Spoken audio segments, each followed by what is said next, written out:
Hello and welcome to the 5th year of the U.S. Cyber Open. I'm Jessica Gulick, Commissioner of the U.S. Cyber Games. Over the last 5 years, we've engaged more than 7,000 players across the United States, participated in 8 international competitions, and formed 4 blended teams alongside a dedicated women's team just last year. Season 4 is still underway, with exciting plans to join the Canadian National Finals this June, hold a camp in Washington, D.C. this September, and potentially participate in the European Cybersecurity Challenge in October. And we're planning to win come this November at the International Cybersecurity Challenge in Tokyo, Japan. For today's opening ceremony, I want to encourage the attendees to log into Brella. Here you can watch the speakers live or recorded for the next 2 weeks. You can also take advantage of the chat, matchmaking, one-on-one interaction channels, and visit the virtual sponsor booths to talk about solutions or possible jobs. Once more, all talks will be available on Brella for the next 2 weeks, after which they will be accessible in YouTube and on our website at uscybergames.com under the resource section. Now let's officially launch season 5. This journey is made possible thanks to the support of NICE, the community of fans and champions, our coaches and mentors, players, and sponsors. Looking forward, we aim to enhance and expand the program with a vision of blending athletics, esports, and cybersecurity disciplines to advance the workforce and train future high-performing security operation teams. For those that are new to the US Cyber Open, we cater to multiple audiences. We offer the talks via Brella today and all next week from current cybersecurity experts and professionals. We also have beginner games for classrooms and newbies who just want to try to understand what is this all about, what is a capture the flag game. And we have the competitive games for the more advanced players, as well as those that are trying out for the national team. To clarify on the ages, anybody can play the beginners or competitive game, but those that are interested to try out for the national team must be younger than 26 years of age for the blended team or 29 for the women's team and be US citizens. Scores will be reviewed overall and by topic area to evaluate rankings nationwide. That means we want to know who wins the overall game, but we also want to know who's going to win the crypto section, for example. Selected participants will be invited to the US Combine this summer and may be drafted to the national team. To all the prospective cyber athletes out there, best of luck in this year's games.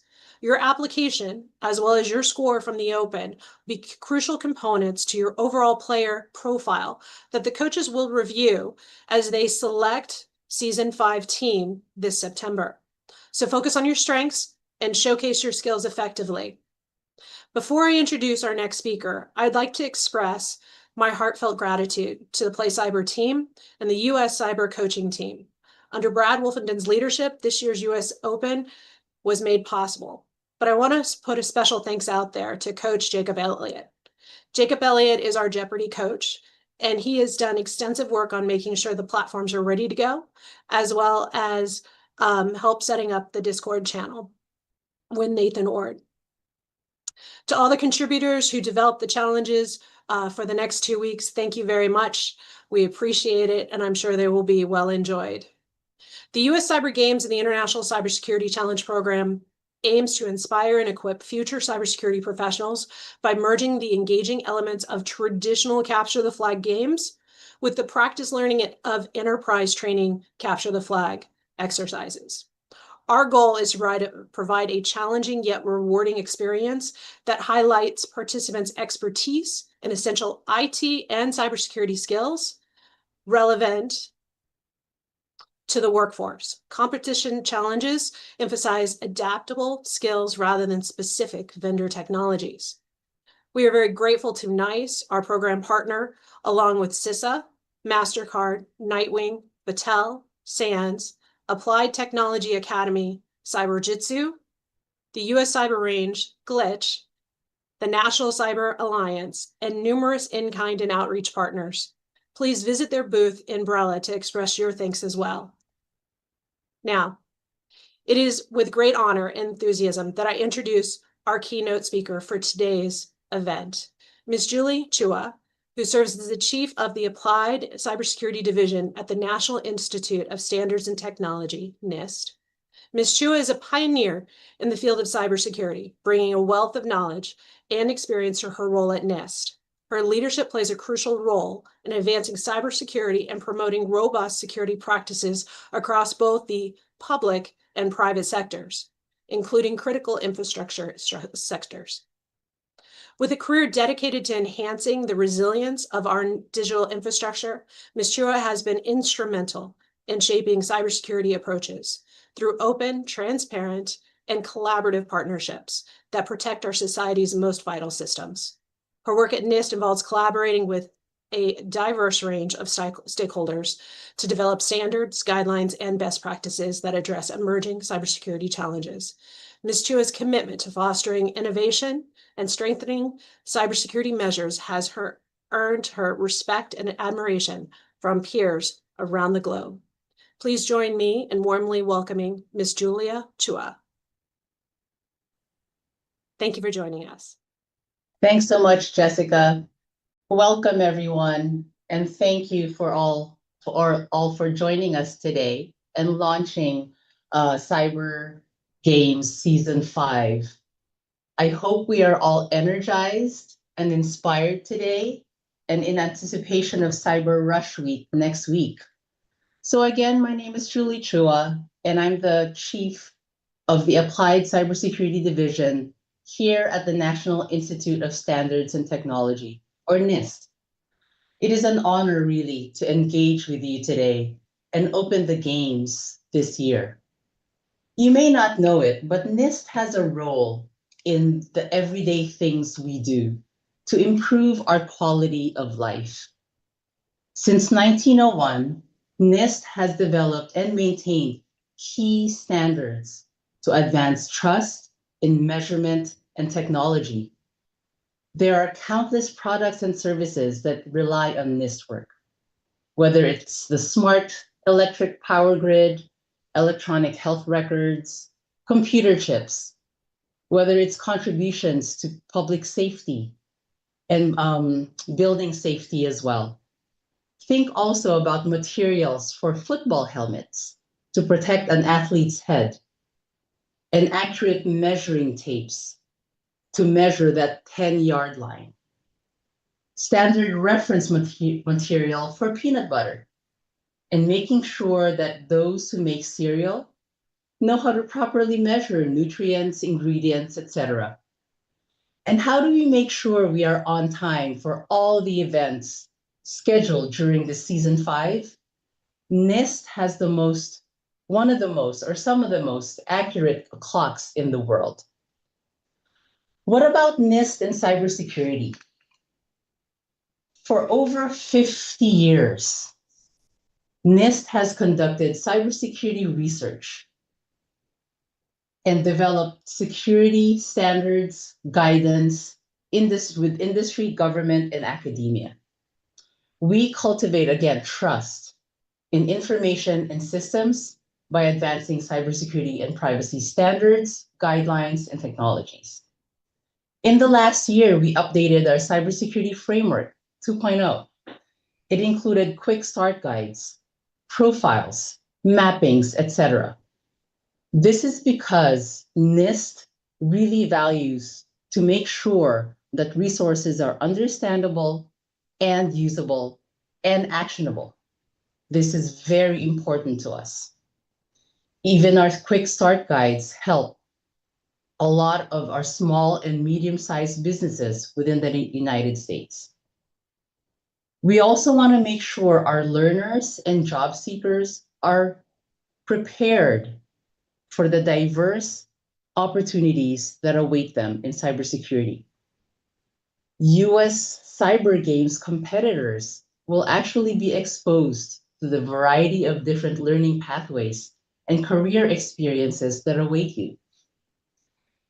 In 2024 August, NIST published the first set of post-quantum cryptography Federal Information Processing Standards, commonly known as FIPS. These standards specify key establishment and digital signature schemes that are designed to resist future attacks by quantum computers. NICE also released its update to the NICE framework. And in this update includes a new work role for operational technology, or OT, cybersecurity engineering, and some updates to other existing work roles. When you have a chance, I do encourage you to visit our website. We do have a program timeline and history in terms of all the fantastic work that we have done in the over 50 years of cybersecurity work at NIST. So I joined NIST in October of 2024, and I'm excited to be in my 7th month year. Prior to NIST, I was at the Department of Health and Human Services, or HHS, for over 10 years. I served within the Governance, Risk Management, and Compliance Division as a director within the Office of the CIO. I also had some leadership roles within our healthcare and public health sector, collaborating with industry partners. So the healthcare and public health sector, it is one of 16 critical infrastructure sectors here in the US. Most notably, the work that I did at HHS already included a lot of collaborative work with NIST in the areas of critical infrastructure, security, and resilience, risk management, and securing federal agency environments. We relied, of course, heavily on NIST standards, guidelines, practices, and guidance, including the CSF. But more importantly, we relied on the partnership and the open, transparent, and collaborative work and approach that NIST is known for. This is why I'm so happy to be on the other side and with the NIST team. So no matter where I am, I do focus on the mission and how cybersecurity enables the achievement of strategies, goals, and objectives. I am an advocate for integrating cybersecurity risk management into enterprise risk management, bringing everyone to the table, experts across domains, risk managers, executives, engineers, end users, implementers, and practitioners. As cybersecurity professionals, it is imperative that we understand context, which includes mission, goals, strategies, and our stakeholders.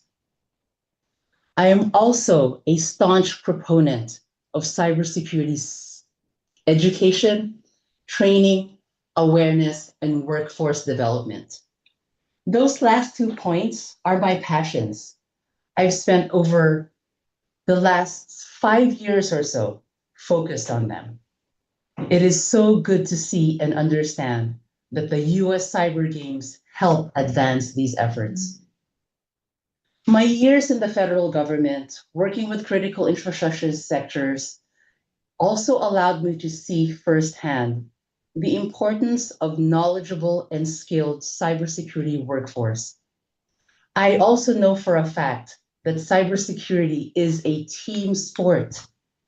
The US Cyber Games, it's a good mixture of opportunities from the beginner's game room to the competitive levels.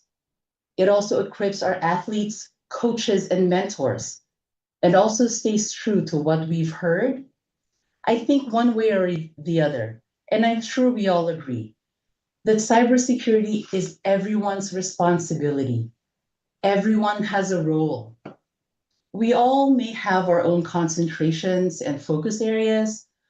I challenge us all to think about what expertise really means as an individual and as a team. It's good to remind ourselves that cybersecurity, it is imperative to have collaboration, diligent and deliberative understanding. What I like to think about as getting out of our heads across disciplines and varied expertise. I've seen tremendous results, positive results, when people acknowledge this and put it into practice. The US Cyber Games theme this year also touches on this, focusing on different disciplines outside of the traditional skills we would think about in cybersecurity. The Games also is about exploring and recruiting beyond cybersecurity, especially those who are just thinking about it. I also want to emphasize what I learned about the Games teaching power skills, time management, leadership, communication, interpersonal skills that I think combined with technical skills results in a workforce that can thrive and are ready for this rapidly evolving environment, whether it's new threats and vulnerabilities, emerging tech, and all the other drivers and considerations.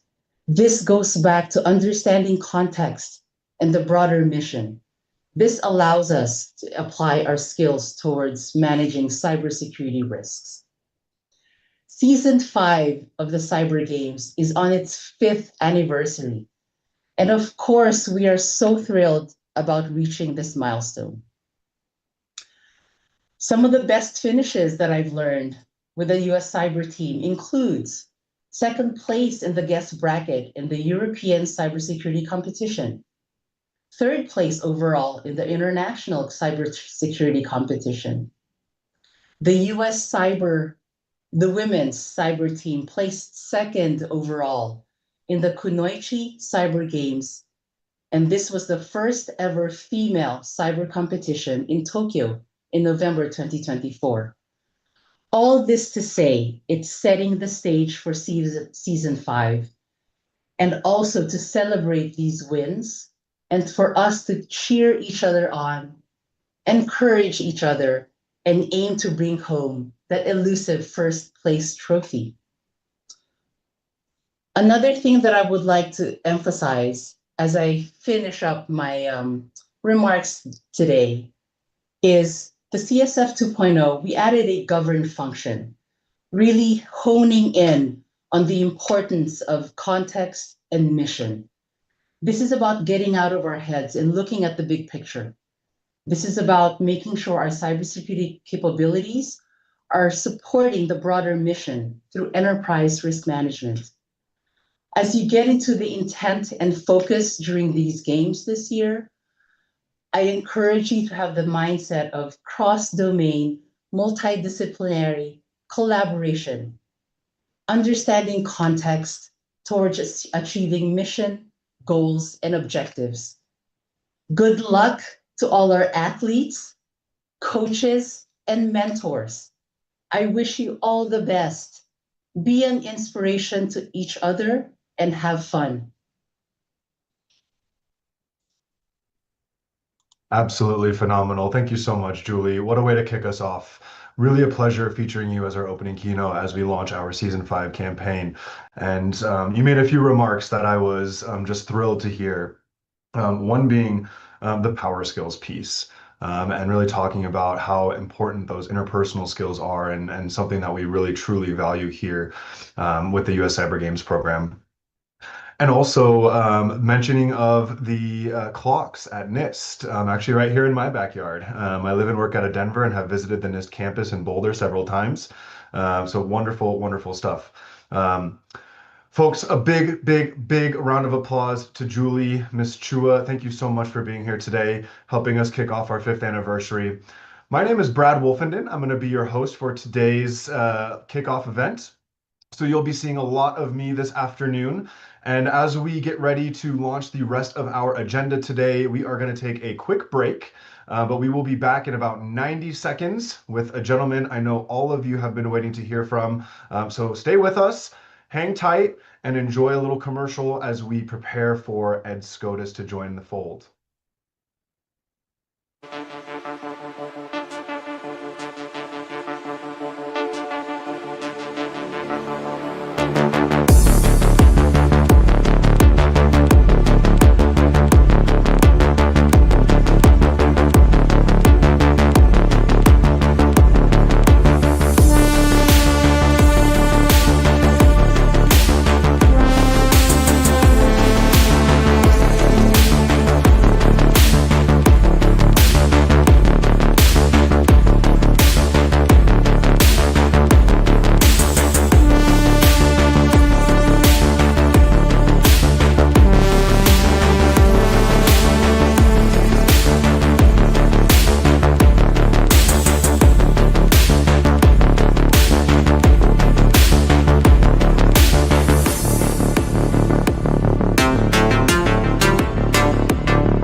folks, and we are back. Thank you for hanging with us. We have a stacked lineup today, and if you missed my introduction just before our quick commercial break, my name is Brad Wolfenden. I'm the Director of Cyber Sports here at Cat's Eye Play Cyber, and in that role, it is my privilege to really oversee everything we do here at the US Cyber Games program. And this fifth anniversary is a massive milestone for us, and we could not have done it without all of the support of our wonderful partners and sponsors, without all of the time and dedication from our coaches and mentors, and most importantly, without all of you, our athletes, our fans, our competitors, showing up, showing out, and really helping us kind of carry this mission to the masses. I mentioned today's lineup is stacked, and this next gentleman that I have coming into our live stream is somebody that I have looked up to for years and years and years. Now, as we get through today's run of show, I think you're going to be learning a lot about not just what we do here at the US Cyber Games, but about the industry in general. And as we welcome these speakers into the live stream, take notes of questions. We have the Discord set up, we have Brella, an entire community built around today's event to really support your conversations, to support your networking opportunities. And so you can go ahead and find your way into Brella, find your way into Discord, and start to engage. We'll be posting some updates, we'll be posting some announcements, lots of good stuff coming at you. Of course, tomorrow we'll kick off our Beginners Game Room CTF, and Monday, that is coming up next week, June 9th, we will kick off our competitive CTF, and from there it is on. All of this will remain available to you through June 18th.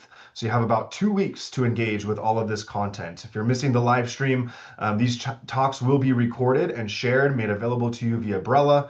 And we hope that you find as much interesting content out of today's events as we have planned. So with that, I would like to move towards welcoming our next guest speaker. And there's Ed, excellent. And Nathan, if we can get Ed's slide, there it is. Chat is with Mr. Ed Scotus. Ed is the president of SANS Technology Institute, and he is here today to share with you Vulnapalooza, lessons learned from a half century of vulns dating back to the mid-'80s. Ed, it's such a pleasure to welcome you to the floor. Thank you so much for your time today. Can't wait to hear what you have to share with our crew. Thank you, Brad. I appreciate the kind introduction. I'm so excited to be here at US Cyber Open. Super excited. Let me go ahead and share my slides with you. So I hope everyone can see them and everyone can hear them. And here we go. So thanks for your kind introduction. It's really good to be talking with all of you about Vulnapalooza. For this presentation, I tried to take a long view of how cybersecurity is evolving over time, specifically through the eyes of major vulnerabilities. So my background, well, as a kid, I saw the movie War Games. Some of you may have seen it, some of you may not have. If you haven't, I urge you to see it. That's where I learned what a hacker was. And my first job was applying what I had learned in hacking as a teenager to the phone network. I worked at Bellcore, Bell Communications Research, where I did work on the phone network itself, the internet, and what we called at the time information security. I specifically focused on helping the regional Bell phone companies deal with incident response and pen testing. I then became a SANS instructor, and I was the author of SANS' first incident handling course, which evolved into GCIH, and SANS' flagship pen test course, which is known as GPen. And I've trained over 40,000 people over 21 years. I'm also the founder and CEO of a company called Counterhack Innovations, which does penetration testing, and I'm the president of the SANS Technology Institute College. It's a college with over 2,500 students. Half of them are undergraduate, and half of them are graduate students. So here's a quote I got very early on in my cybersecurity career. In fact, it was 29 years ago or so. This was my office mate at Bellcore. He said this to me in November of 1996. He also was a brilliant person. He was the chief cryptographer at Bellcore. And he said this to me: "Hey kid, you better have a career plan B, because we know how to solve all of these vulnerabilities.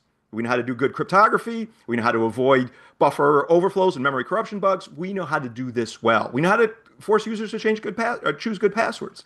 He said, "You'll probably get 10 years out of this information security job, and then you'll have to move on to something else, probably sysadmin or middle management. And I believed him.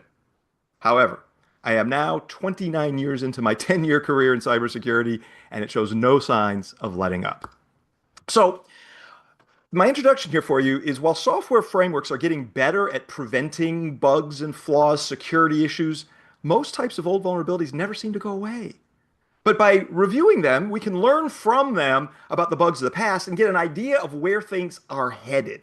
So what I've done is I've curated a special group of vulnerabilities that I'm going to present to you chronologically over time to see where we've been from 1983 or so up to 2033, a half century of bugs. Default passwords is where we're going to start. The earliest form of lazy security. This is where there might be a system that's configured and it has an admin name of admin and a password of admin, or guest.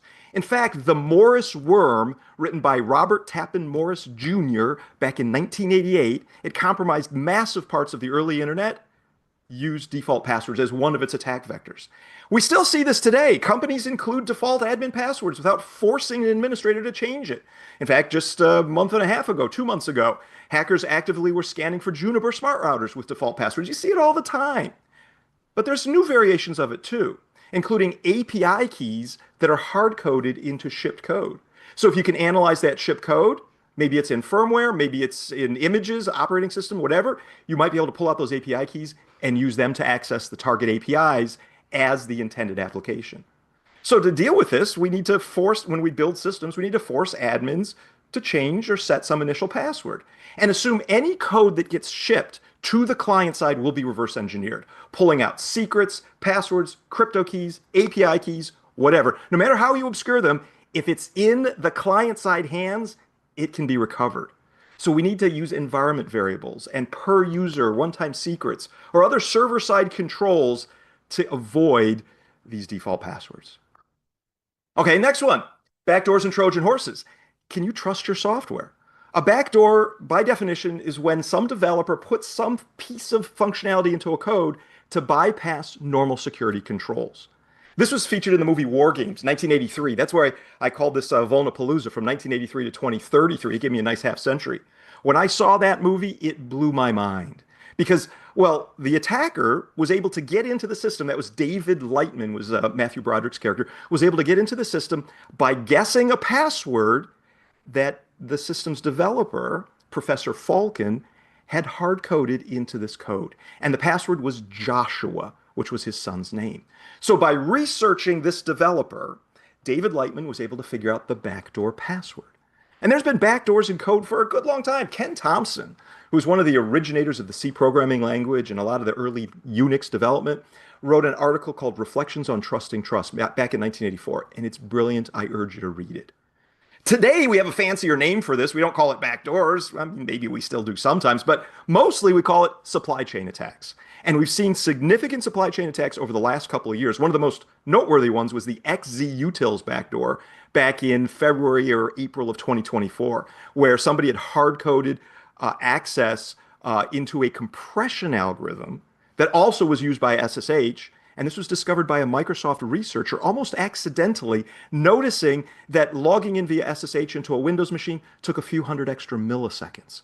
Based on those few hundred extra milliseconds, they traced this down and figured out there was an attacker who appeared to come from China who had snuck some backdoor code into this open source utility package. So the recommendations for this, we need to maintain a software bill of materials for all of our critical code, and also to analyze the trustworthiness of our critical software components. Where are they developed? Who is the development team? Is it a very large development team? Is it coming from countries that we're kind of concerned about? And we also need to maintain good open source intelligence, noting when supply chain attacks happen so we can verify that they haven't impacted us. All right, so we've had default passwords and we've had backdoors and Trojan horses. For those of you who've seen that War Games movie, you might remember when this software developer says, hey, we can't tell anybody about backdoors. There are secrets. This other developer responds, Mr. Potato Head, backdoors are not secrets. What else do we have for you? Buffer overflow. So we're now moving forward in time. If you move data around in memory in a language that's not a memory-safe language, you could create a condition that would allow an attacker to inject code and get code execution. This was actually first publicly recognized in 1972 by the US Air Force. an amazing person named James P. Anderson wrote a document. It's about 30, 40 pages long. I recommend you read it. It's a great piece of history. October of 1972, he starts talking about problems like memory corruption through flaws and various other kinds of attacks that held up for 30 years afterwards. The Morris worm also had some buffer overflow exploits in it too back in 88. But this really became big in 1996 with the release of Aleph-1's Smashing the Stack for Fun and Profit. When I was starting out in this industry, that was something we focused on and created all kinds of attacks for. Now, these things still exist today. However, various memory-safe languages and development environments have really narrowed this one down. This is one of the best ones that we've addressed over the last 40 years, is we've really narrowed them down. You still see them, especially in code that was written in C or C++, but this is a lot better than it used to be. Next, SQL injection. When input becomes code. This is where you inject elements of SQL into user input with the hope that you can get it executed on the back-end database. And when I was early in my career back in 1997 at Belcore, we were doing penetration testing. We didn't differentiate it into network or web app because that didn't really exist at the time. We were just we're hacking things. And we started to notice that via user input, we could inject meaningful database access syntax and access the backend database. We didn't know what to call it. In fact, I started calling it SQL piggybacking at the time because we were just piggybacking SQL in. And then in 1998, a software developer named Rainforest Puppy documented this issue publicly in an article titled NT Web Technology Vulnerabilities. In my counterhack book, in 2001, I called it SQL piggybacking, but the name SQL injection didn't really take off until 2003, when folks like the OWASP organization and others adopted it. It remains an issue today. In fact, my team just discovered 2 SQL injection flaws last week during a pen test. And the recommendation here, carefully sanitize user input. Use stored procedures when accessing a database to limit what that access to the database can do, and limit the privileges that the web application is logging into the backend database. And that brings us to this really famous XKCD comic. Some of you may have seen this. In fact, most of you have. But I'm going to show you some difference in this in a little bit. But for now, you can see we have a stick figure mom who gets a call from her son's school saying they're having some computer trouble. The mom says, "Oh dear, did he break something?" And they said, "Well, in a way." And then the school asks, "Did you really name your son Robert, single quote, semicolon, parentheses, semicolon, drop table student, semicolon, minus, minus?" And she says, "Oh yes, we call him Little Bobby Tables." And because this child had this name, it deleted the users table. The mom reminds them the importance of sanitizing user input. All right, so that's SQL injection. What's next? IDOR, insecure direct object reference vulnerabilities. If you can guess the URL, maybe you can access the data.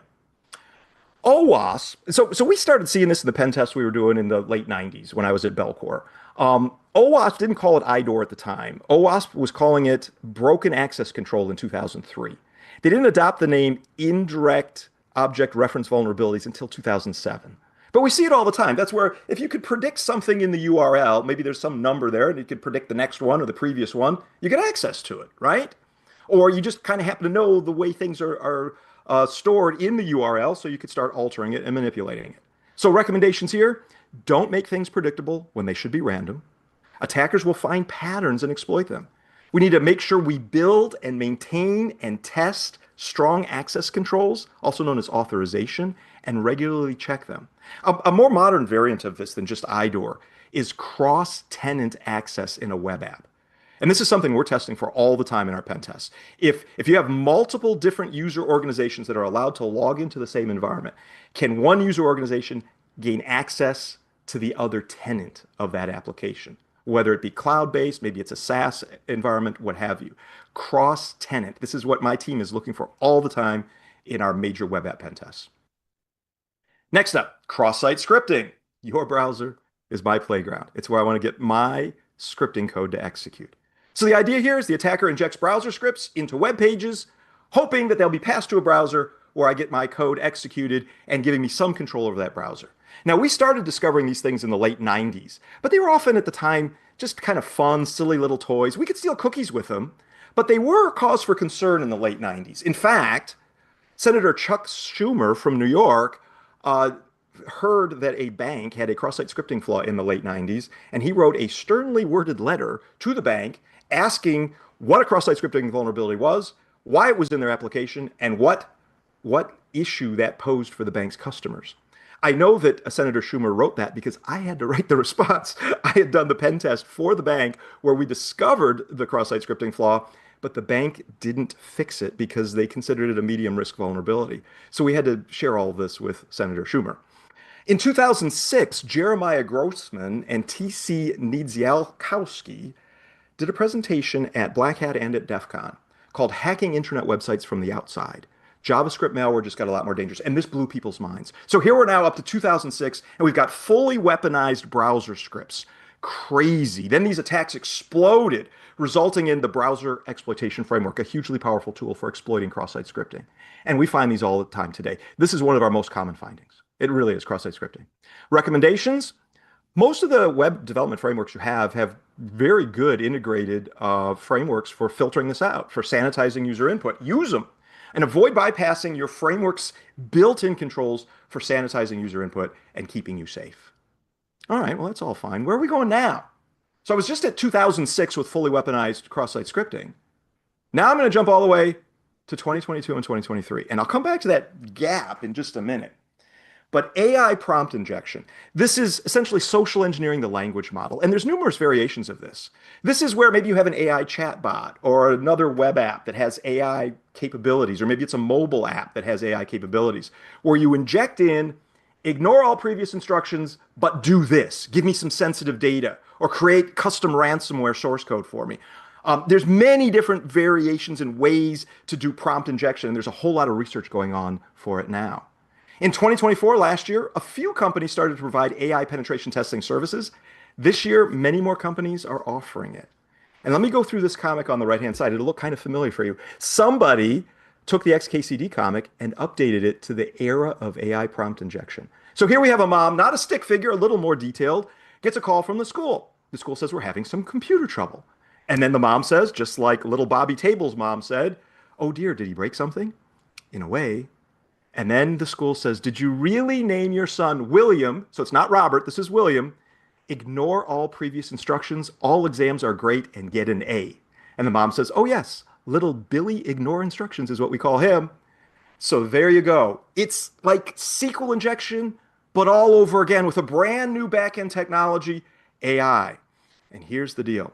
In the future, I believe this type of testing will become a standard part of pretty much all web app and mobile app pen testing.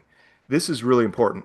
If you go way, way, way back to 2024 last year, we had customers that would come to us for web app and mobile app pen testing. We had a great customer that came to us and they said, hey, we got this web app and mobile app, its whole environment, and oh, there's an AI chatbot there. Would you test this for us? And here's what I said. Stupidly, I said this. I said, we'll test the whole thing for you, except the AI chatbot, because there's other people that can test that and they'll do a much better job than we will. And then after about a month of that, I thought to myself, you can't do that. AI is getting so thoroughly deployed in so many applications that if you do that, if you did what I did stupidly a month before, you're going to be out of business. Because that's like telling a pen test customer, we can test your whole application, but we don't do SQL injection pen testing. Somebody else has to do that.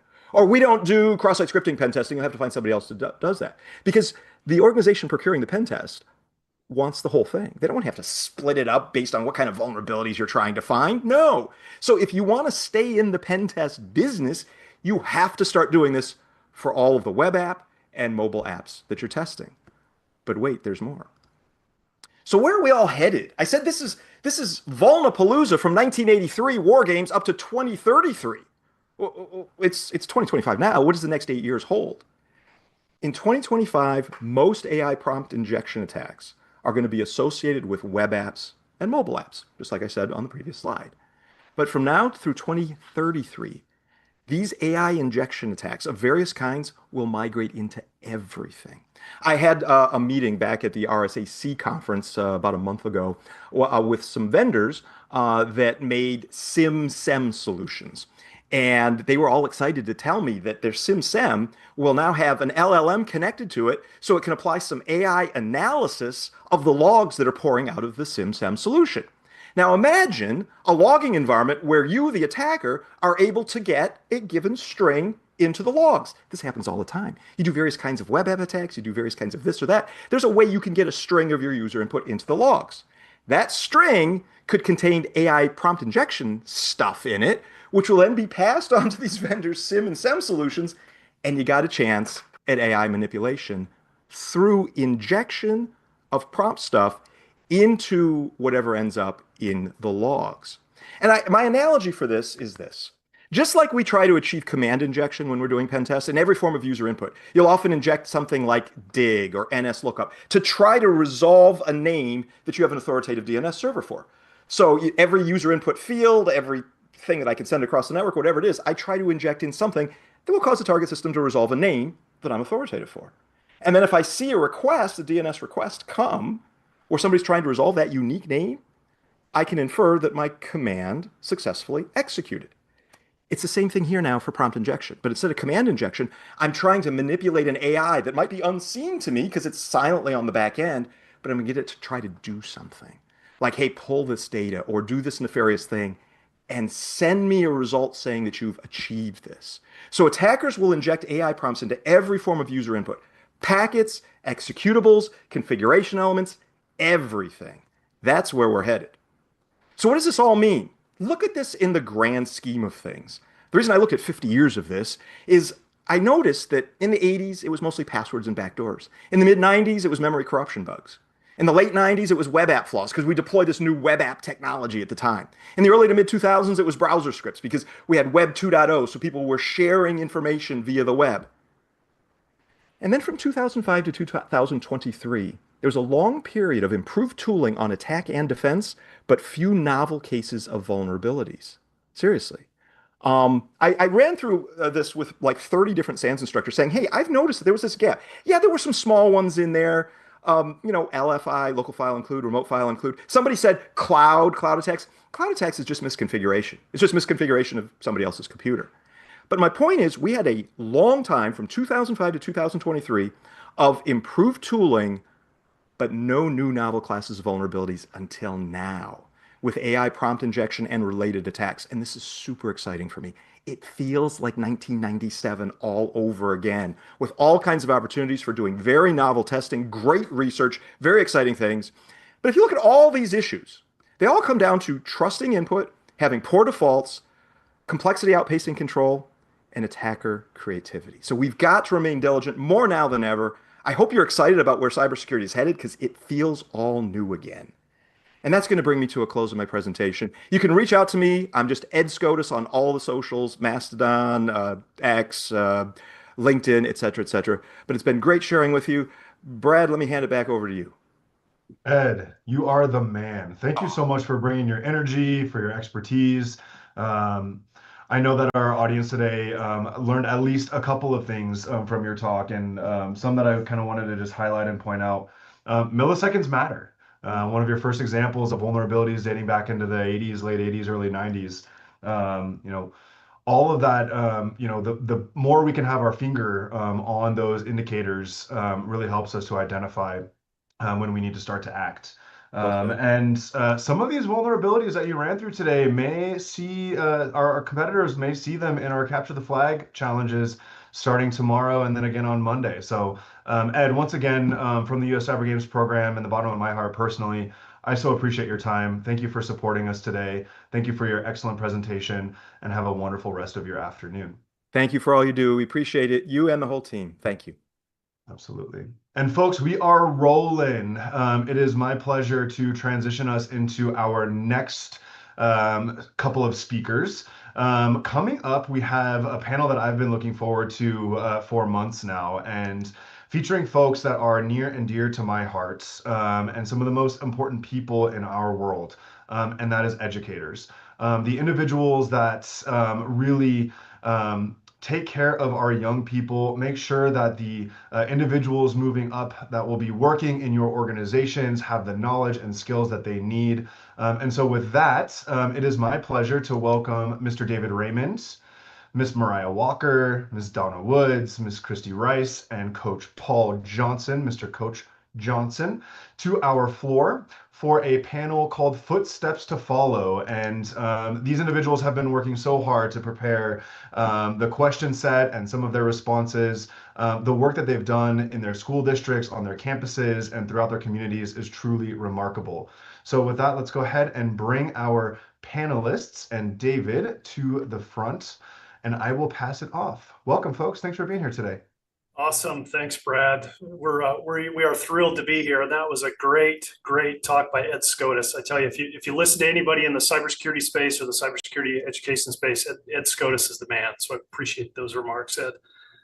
So, hey, my name is David Raymond. I'm the Associate Vice President for IT Security and Identity at Virginia Tech. So that's a college here in the state of Virginia. I lead the cybersecurity effort university-wide.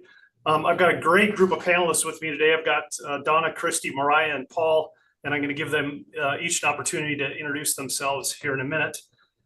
Today, we're going to be discussing some practical strategies, inspiring success stories, and essential resources for launching and growing impactful K-12 cybersecurity education programs, shared by a panel of nationally recognized and really, truly nationally recognized and award-winning experts. So this is going to be a great discussion. We don't have a lot of time, so I'm just going to dive right in. And I'm going to start with Donna first with this first question. And again, I'm going to ask each of you to introduce yourself as you begin your answer, and I will give everybody an opportunity to answer this first question. I'm going to be keeping track of the time, and when we have just a few minutes left, I'm going to try to do a quick round robin, just see if anybody has any remarks, want to answer any questions that I didn't get an opportunity to get to. But I'm going to start again with Donna for the first question. And so here's the question, Donna, can you share examples of events or partnerships that have helped raise awareness and build momentum for cybersecurity education in your school or community? Oh, absolutely. Well, hey, it's exciting to be here as part of the US Cyber Kickoff, Cyber Game Kickoffs. And community is what it's all about, being invested in the community. So we learned early on that we have to go to and find out the calendar of all of our city events and our school district events, any of their community outreach events we want to be a part of. So we get that from our mayor's office and our city council, as well as our chamber mixes, right? We want to go out, and that's how we brought a focus to what's going on at our district and what's going on with our cyber programs and our cyber teams. Most of the people in your community will not know if you even have a program at your high school until you go out and reach them. So it is all about the community. So any community event they had, we wanted to be a part of, whether it was opening AYSO, whether it was having a big event for esports, whether it was doing something at the library or a special event in the park, concerts in the park like the summer concert series, we would put up our booth just so we could have an awareness and start making connections. And that's how we really built up our advisory partners, our parent partnerships, and having students starting to come to our summer camps as well. So it was really exciting, but it's all about community and connecting with them first. Awesome. Thanks, Donna. Mariah, I'm going to go to you next. Can you talk a little bit about partnership and raising awareness? Yeah, absolutely. Thank you guys for having me here today. I'm Mariah Walker. I am the director for the AP networking course for the College Board. I'm very excited. But previously, I was the lead instructor for the Lakota Cyber Academy in Westchester, Ohio, close to Cincinnati. And like Donna said, building that community awareness and community support is huge, because you have a lot of community members that don't really know what's going on unless they have a student in the schools. And even if they do have a student in the schools, they know what's going on with their student. So it's really good to get that impactful community awareness. We would have what we called a cyber showcase, where we would recognize students for certifications or competitions that they had competed in during the year. And we would invite some of our local business people and local government representatives and have them really see the impact that the students are having. And then building that mentorship in the community, and then visiting into Pi Day and the STEM nights and things like that, so that the younger kids could see what the older kids were doing, and we could build that pipeline and then get that parent input of, oh my gosh, you guys are teaching cybersecurity in high school? I do cybersecurity. Can I come in and speak? And then you kind of get a whole cycle going. Awesome. Thanks, Mariah. Christy, I'm going to go to you next.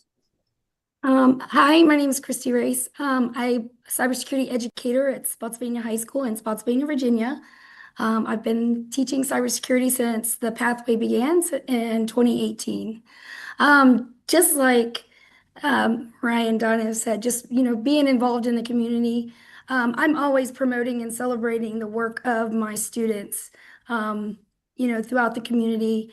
Um, we also created this middle school camp, Spotsy Hacks, and it is designed and taught entirely by my high school students.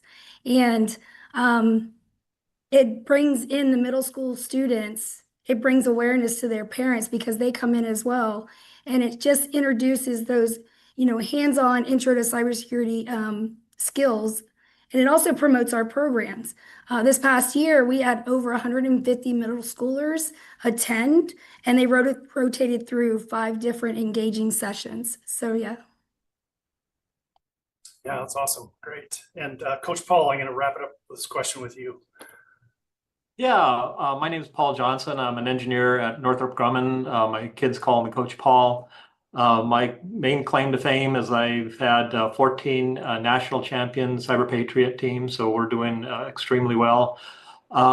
So I mostly coach middle school and high school students as far as community outreach. So our team is all about helping each other. That's one of the reasons we do so well.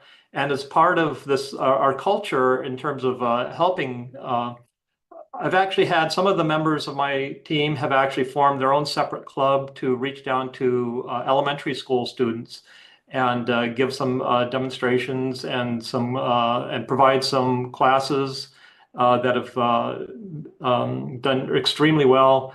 I find that word of mouth between students is the best form of marketing and advertising, and that's what we really focus on. Yeah, awesome. Thanks. I'll mention another great tool for community building, and we've seen this here at Virginia Tech with the Virginia Cyber Range, and that is social media, things like LinkedIn and other social media apps. I know that Christy Rice, for example, is very active posting on social media, and Donna and others. I mean, that's just a good way to reach out to a much broader audience, right, beyond just your geographic area. This next question, I'm going to start with Paul on this one because Paul is obviously an accomplished coach of a cybersecurity club and team. So I want to get your input on this first, Paul. What are some of the best practices for starting and sustaining a successful cybersecurity club? And also think about schools that might have sort of limited resources or limited support. Yeah. So obviously I've started a team and I've helped a lot of other schools in San Diego start teams. So I do have some experience in this. I found that the hardest part is simply getting an adult to be the coach as a catalyst. Once the students see how much fun it is, and again, this word of mouth, they talk about how much fun it's been, they want to join. So there's no trouble getting students. It's just getting somebody to be the catalyst. And what I found is that a lot of people are a little nervous about coaching a cybersecurity team because they don't have the background. They're a little worried about that. I think part of our success is that the students completely research and teach the topics of the class. So I don't believe that coaches really need to know anything about cybersecurity. And the best way to teach the class is to have the students teach the class. So the coaches simply need to, enroll in some competitions, provide, a classroom environment, and so it's not really technical at all. And in terms of if you want to find mentors, I've actually found it fairly easy to find mentors. So if you sign up for Cyber Patriot, which I encourage everybody to do, it's a fantastic competition. It's the biggest competition in the country. They have over 5,000 teams, 20,000 students each year. Once you sign up, they provide a list for you, and you go through these thousands of mentors and pick which one you want. And so it's very, very easy. If you're in other competitions and you want to mentor, so people in the field have to get these certifications, and most of the certifications require continuing education, which is really, really boring. But a lot of them, for example, like the ISC squared CISP, you can get hours from teaching cybersecurity. And I've actually I went to this one company, and a lot of the IT people there had their certifications, and they actually fought amongst themselves to come out and help our class out because they all wanted these continuing education. So that's a really good source. And in terms of like getting students, there's a lot of overlap between like robotics teams and science Olympiad and math counts. I've given presentations in there when I was first starting up, and that was a really good source of students. Although the robotics teachers ended up hating me for decimating their teams because everybody thought the cybersecurity was far more fun. But anyway, and I'd like to make sure that people don't get discouraged. I advertised really, really heavily my first year. Did everything I could at this one high school, and I ended up with like 3 students coming to the class. But as the word spreads and people find out about it, it'll grow. And like these days, I have like 200 applicants every year. In terms of finding laptops, most large companies recycle their laptops every 3 years. And I actually found one company that was happy to donate these 3-year-old laptops, which are still in really great shape. So I found that to be a good source. Thank you. Awesome. Thanks, Paul. Yeah, some great tips. Christy, I'm going to go to you next. I know you have a very active cybersecurity club. Yes. So I have found that to help my club to have strong leadership roles, to help sustain our club. We don't use the typical officer names. We have a chief hacking officer instead of a president. We have a chief threat hunter as our vice president of CTFs, and just having fun inside the club. So one of the things is once our new members compete in their first capture the flag, we knight them because we're the Cyber Knights. And so they are knighted and they receive their own Minecraft Cyber Knight sword, as well as their own duck. We give out ducks. So, and then just, celebrating them, promoting them, like on social media, like you said. And then also just taking them with me and providing opportunities to network with others in industries, whether it's at Nice K-12, it's at we've been to the White House a couple times. So it's just networking and getting them out there to meet and connect with people.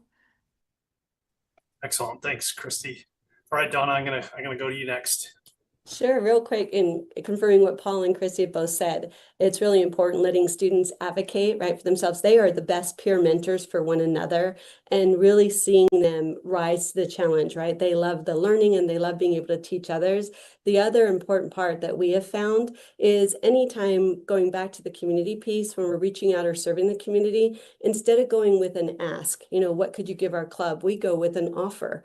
We go to the, Seroptimist and Optimist clubs and the Chamber of Commerce, and we say, we'll have our students come teach your employees for free, right? They don't get into any personalized data, but they'll teach them basic cyber hygiene. And it's really cool. So that gives students an opportunity to facilitate, to be valued, to build up those work-based learning and leadership skills, but giving an awareness to your club as well. And then all of a sudden the IT, the parents, people come out of the woodwork, like Paul says, they're just grasping, wow, if I had this in high school, right? If I had something like this in high school. So it's a really neat connection for them to the students. And then they seem to be engaged in a long time. So it's all about advocating, and the students love advocating for themselves and just giving back. It's about paying forward. I love that. Have the students come teach the adults how to be safe online. That's wonderful. Okay, Mariah, I'm gonna wrap this question up with you. Again, everybody has great answers. They're all very in line with what I'm going to add. Student-led, there's so much empowerment in having students choose the challenges and the competitions that they're interested in, and having a variety of different challenges and things that they are doing. So maybe not every day we're doing password cracking. Maybe sometimes, and I know Christy does this with her kids, maybe sometimes we're opening locks, and maybe sometimes we're solving riddles, and we're just learning how to communicate effectively with our teammates and be persistent and how to solve problems and work together. We had a lot of success. I had students placed really highly in lots of different competitions. I have some kids that are on the US Cyber team. Community support is huge, and we had a lot of success in reaching out to our local women in cyber clubs and then also our college cyber clubs, because those students were willing to come and teach my students some of the more difficult challenges. And then my students felt incredible when they were able to solve one of those on their own. Yeah, that's great. We've seen some of that synergy here in the state of Virginia too, between both the community colleges and universities and the local high schools. That's awesome. Thanks for that. And Mariah, I'm going to come right back to you with this next question. I hope you could talk a little bit about how K-12 cybersecurity programs can better connect students with real world opportunities like internships, mentorships, and career pathways. Yeah, so there are so many different ways that you can come at this, but I think one of the underlying things that all of these other people are going to talk about is building those professional skills, because it's really hard to get somebody a job if they can't talk to somebody, or if they can't write a resume, or if they can't explain the things that they actually know. So building professional skills is critical to being able to do all of those other pieces. Having mentors come in, having resume writing sessions so they get that practice, they get those reps in, talking to people that they have some sort of relationship with because they've met them, they understand what their job is, they've talked about what they're learning in class, and it just gets a little bit more comfortable. Having significant numbers of practice shots at this is incredibly important.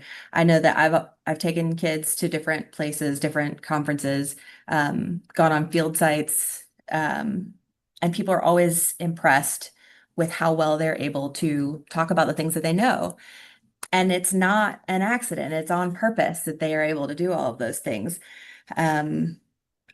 Another opportunity, like Donna was saying earlier, to build those relationships with your community members is ask local companies to sponsor your cyber team and get them to see how well these kids are doing in cyber competitions. And that can really lead to a lot of doors opening. I know I had several students that just graduated this year that were posting today on LinkedIn about their internships that they have for the summer at Fifth Third and US Bank and lots of offensive cyber companies, things like that. So building the skills in your students and then getting that community support will lead to lots of doors being open for students. Awesome. Thanks, Mariah. All right, Donna, what do you have to think about connecting students with real world opportunities? In what Mariah said, just absolutely. One of the things we do with our senior team members and our pathway people is to make sure they're doing their LinkedIn profile. We want them to have a really good electronic portfolio of all of their achievements, their industry certifications, the competitions they've been involved in, which conferences they participated and facilitated with the educators, anything where they've presented or facilitated, be it a summer camp, mentoring the middle school or elementary students. Whatever it is, we want them to have that profile along with the professional skills. It's critically important. The other aspect that we knew as educators we had to do, we worked with our state, and I'm in the state of California serving as director for our cyber pathway. We made sure we applied to be a state-approved pre-apprenticeship program that connected us to paid summer internship programs because we qualify them and then they're vetted through our program through the competitions and their certifications. So having that LinkedIn profile and all those go right in line, and then they go from the paid internships into the paid launch college apprenticeships, which also gives them free tuition at the community college. So, this has taken 10 years to build out, but we're so glad we've done it this way, again, on the shoulders of so many other incredible people and programs like the US Cyber Games, and we see just amazing, but absolutely concur with what Mariah said. Great, thanks, Donna. All right, Christy, how about you? I would say being located near Washington, D.C. has its advantages. Just like Mariah and Donna said, I take them to conferences. I take them on field trips to D.C. But I would say this past year, my students, and Mariah was there for that, even programmed their own digital business card. So, and it uses the tap to connect to technology, and it connects them with like their LinkedIn. So I'm very heavy on emphasizing professional networking with my students so that they can connect and build relationships with others. Awesome. Coach Paul, how about you? Yeah, so my students are pretty good at ferreting out these opportunities. There's various institutions will provide internship opportunities, and I track these, and then I compile them and then send them back out to my class each year so others can have the same opportunities. It is sometimes it's a little tricky. A lot of companies, they would prefer to hire a college student for an intern as opposed to a high school student. I did have somebody at Northrop Grumman tried out one of my students and was just blown away at what they were capable of. They said that they were this high school student was better than a college grad that had been working there for 2 years and just got absolutely glowing reviews. The program grew. The last summer pre-COVID, there was actually 17 of my students were interning at Northrop. And I met the president of this local hospital, and he sent me to their IT person who really had no interest in a high school student.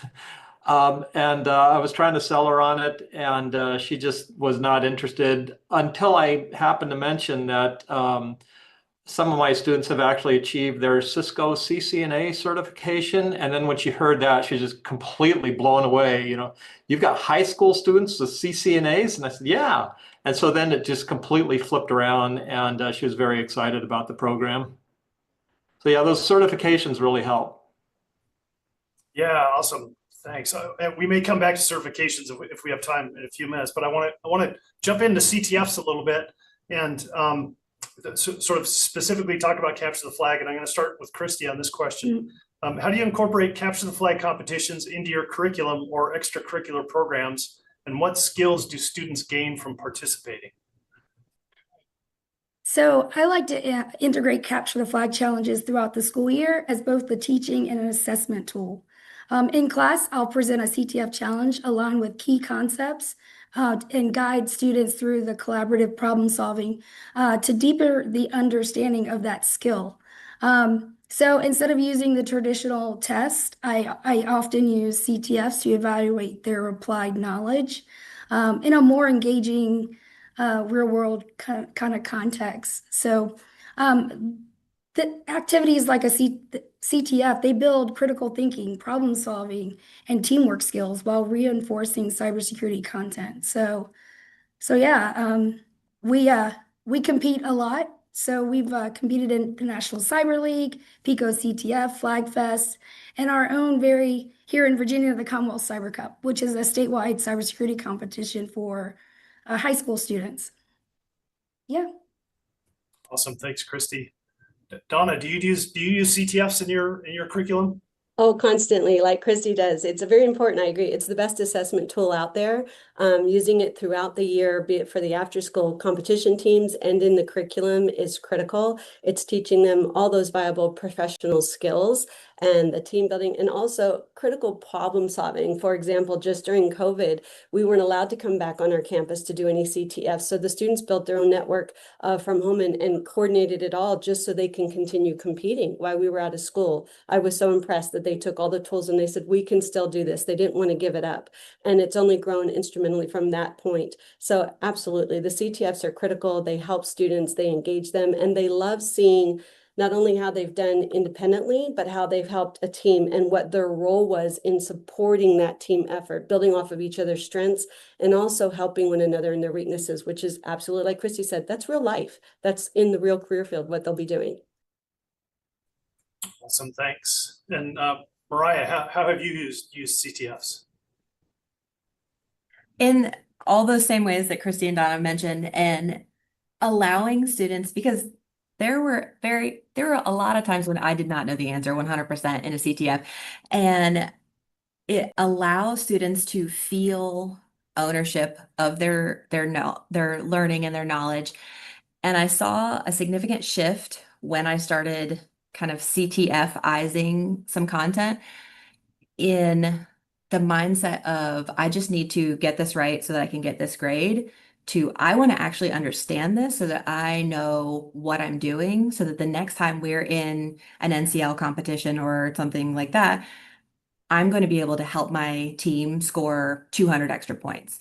And so there was a big shift in how much they were taking ownership and pride in the things that they were learning. And then they would come in after a competition over a weekend and be like, oh my gosh, this is what happened. I had to learn something in Russian, or I had to learn some totally new coding language. And it was exciting to see their excitement. Yeah, that's very cool. That's awesome. So, Coach Paul, I'm going to twist this question a little bit for you because I know you're much more of a cyber patriot person than a CTF person. But I wonder if you just talk a little bit about like what do the students get out of cyber patriot? What skills do they leave that program with? Well, they learn a tremendous amount, obviously, about computing, and this is knowledge that they can use for any field. I mean, every job, every reasonable job involves a computer, and the more you know how to master it, the better you're going to be. And even if you don't want to go into cybersecurity, like if you want to go into law, then you can take a cybersecurity slant in law. If you want to go into the medical field, you can take a cybersecurity slant in that. Um, so yeah, you can use it pretty much in any kind of field. The other thing is, with success, then my students can put this on their college apps, and they can get into all these, great universities. And I'm actually kind of amazed at how many of them get like full rides, full scholarships, full, 4-year scholarships. It helps them out quite a bit. So it really kind of launches their higher education. Yeah, that's awesome. Thanks. Okay, we have about 2 minutes left, and I just want to go around the room quickly and see if you have any final comments before we close it up. And Mariah, I'm going to start with you. I think the biggest thing if you are new to this whole world is 100% do not be afraid to say, I have no idea what's going on, and I'm just going to facilitate and help you figure this out. It is absolutely okay to admit that you don't know what's there and you're just there to support them. Awesome. Thanks. All right, Donna. Absolutely. And find a peer buddy. Connect with someone that can, whether it's IT, another teacher on campus, it's much more fun together and you get to bounce ideas off of each other. And you'd be surprised how many of your students have someone in IT, a parent or a relative, that'd be more than willing to come by your side to help. So absolutely. Great. Okay, Christy. Same thing as what they said. Find a network. You have 4 people right here to connect with, so reach out to us. Yes. Yeah, absolutely. Coach Paul. Yeah, if you're on the fence, give it a try. You'll be surprised at how easy it is. And I definitely agree with the previous comments. Awesome. Thanks. Yeah. So I tell you, this has been wonderful. And I've been involved in K-12 cybersecurity education for the past few years as the director of the Virginia Cyber Range. And I'm just amazed at the level of dedication that these K-12 educators and volunteers are willing to give to these students. And it's just so meaningful. I see these students spend a few years doing cybersecurity competitions in high school, and then I see them go off to great colleges and universities in Virginia and across the country. And it's just a wonderful experience, obviously for the students, but I think also for the teachers and for the adult volunteers that are involved too. So this has been a great panel. I thank everybody for being here with us today, and I'm going to hand the floor back over to Brad. Absolutely. And before you all run away, one massive round of applause for all of you. Absolutely phenomenal insights shared by the folks that have their finger on the pulse, that they're on the ground doing the hard work. I think a couple of things that I love the most, I was scribbling notes throughout your discussion here, and I love how infectious this landscape is. All of you with your smiles, with your passion, just really doing such important, critical work, supporting these young people as they explore their pathway into the world of cyber. And secondly, let the students shine was a big takeaway that I heard from you all today. Really just empowering them to really kind of step up, take on these roles. Christy, I love, knighting your athletes, taking folks on field trips, all kinds of things, and really encouraging them to kind of take that first step while they still have the opportunity to take advantage of all of your wonderful mentorship. So thank you, thank you, thank you from the bottom of my heart and from the US Cyber Games program for making yourselves available today to help us kick off season 5. You all as educators, truly, what a privilege that we have to feature you all this afternoon and share all of the wonderful work you're doing on the ground with our audience. So thank you so much for being here. Have a wonderful rest of your day. And folks, thank you for sticking with us. I hope you all joined or heard some wonderful tips and tricks and suggestions in terms of how to launch some of this stuff in your own communities. That was one of the things that we were really excited about with this last panel was we had folks representing states across the country. And truly, this is such an important initiative and such an important opportunity, allowing these young people to explore the field through cybersecurity competitions, through coursework, through opportunities like apprenticeships and internships that were mentioned. So with that, we have a quick commercial break before we bring in the cyber mentor, and I will wait to clue you in on that individual's name. But as we're ready, our production team will send us to a quick commercial break, and we will be back with you in about 90 seconds.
Alrighty, folks, and we are back.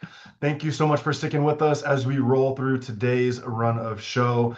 Next up, we have a gentleman that I have followed for quite some time. Excuse me. I know social media has been mentioned in terms of kind of growing your network and really learning, keeping your finger on the pulse in terms of what's new, what's exciting. And I've really appreciated that from this gentleman that I'm about to introduce. Next up, we have a leader, an educator, a founder, and the cyber mentor, Mr. Heath Adams is here with us for a talk on Before You Accept That Offer, really approaching this landscape from the lens of OSINT. So Heath, welcome to the floor. Thank you so much for your time this afternoon. Over to you, my friend, whenever you're ready. Take it away. Thank you so much, Brad, and thank you for everybody for having me. Really, really appreciate being here. And there's a lot that goes on behind the scenes for running a conference like this. Do not envy you guys. I really appreciate you having me and all the hard work you've done leading up to all this. So, again, my name is Heath Adams. Today we're going to be talking about Before You Accept That Offer, and we're going to be really discussing what it's like to interview your potential employer and to look up your potential employer and to know if that job that you're getting offered is actually going to be a good fit. And was having conversation with Brad, didn't know exactly what we wanted to do a talk on. He gave me some ideas, said, hey, it's a younger audience. You guys are maybe getting your first jobs, and I just don't want you to make some of the same mistakes that I made going into it. So, with that, I'm going to do a really, really quick Who Am I? I'm a husband first. I do love teaching. I'm a car guy. If you ever want to talk cars with me, I'd love to. I've moved into animal hoarder status as well. From our side, we've got 4 dogs, we've got 2 cats, and we've got an axolotl here named Esteban. He only has 1 brain cell, but he is adorable. My background has taken quite a few different journeys. I started in business as an accountant, and then I went into the army. I went on and became a hacker. I actually worked in help desk and went into network engineering, and then eventually became a pen tester. That led to me founding a few different things. Most famously is probably a company called TCM Security. We are a consultancy. We do a lot on the ethical hacking, penetration testing side, and we're also a training academy. We're well known for having certifications. Probably most well known is the PMPT certification, and we've done quite a bit in the field in the space. Counter to that, we founded a company called Breachpoint. That's a company that does pretty much the exact opposite of TCM Security. It does managed services, managed SOC, all the defensive things. And then there's a organization, 501(c)(3) called VeteranSec. If any of you are military veterans, worth checking out. It's a nonprofit helping cybersecurity or veterans get into cybersecurity. If you're interested in following me on socials, pretty much only on LinkedIn. And then I have YouTube, The Cyber Mentor. We're getting really close to 1 million subscribers on YouTube. So if you would be so kind to subscribe, that would be awesome as well. Let's talk about some key stats before we get into this conversation today. And so key stat number 1 is 66% is the job satisfaction rate as of 2024 in cybersecurity, and that's actually going down. And with that, if you pair that with 64%, this is the number of cybersecurity professionals that were planning to leave their job in 2024. So what does that say? We've got at least 34% of people that are unhappy, and you got another 30% on top of that, that even though they're not unhappy, they still want to leave their job. And so you've got a lot of movement going on in cyber. And there are a lot of opportunities to be out there, be interviewing, be potentially taking new job opportunities, right? And so we want to make sure that from our side, as the employee, potential employee, that we're doing our due diligence and our justice, and we're finding the right organization that does the best for us. One more statistic here is that there's a 20% turnover rate in cybersecurity. This is actually really high for a niche field. That means 1 in 5 people will leave their job in cyber in a year, right? So with that, if you want to compare, something like the field of just IT in general is 11%. So let's just call it 10%. So 1 in 10 people leave. So it's almost double, right? Basically. And so the turnover rate in cyber is very, very high. The job satisfaction's not that great. And a lot of this is contributing to, I mean, there's burnout, There's not so great employers. People aren't really happy with their job or the company. And so you get these things building all into one.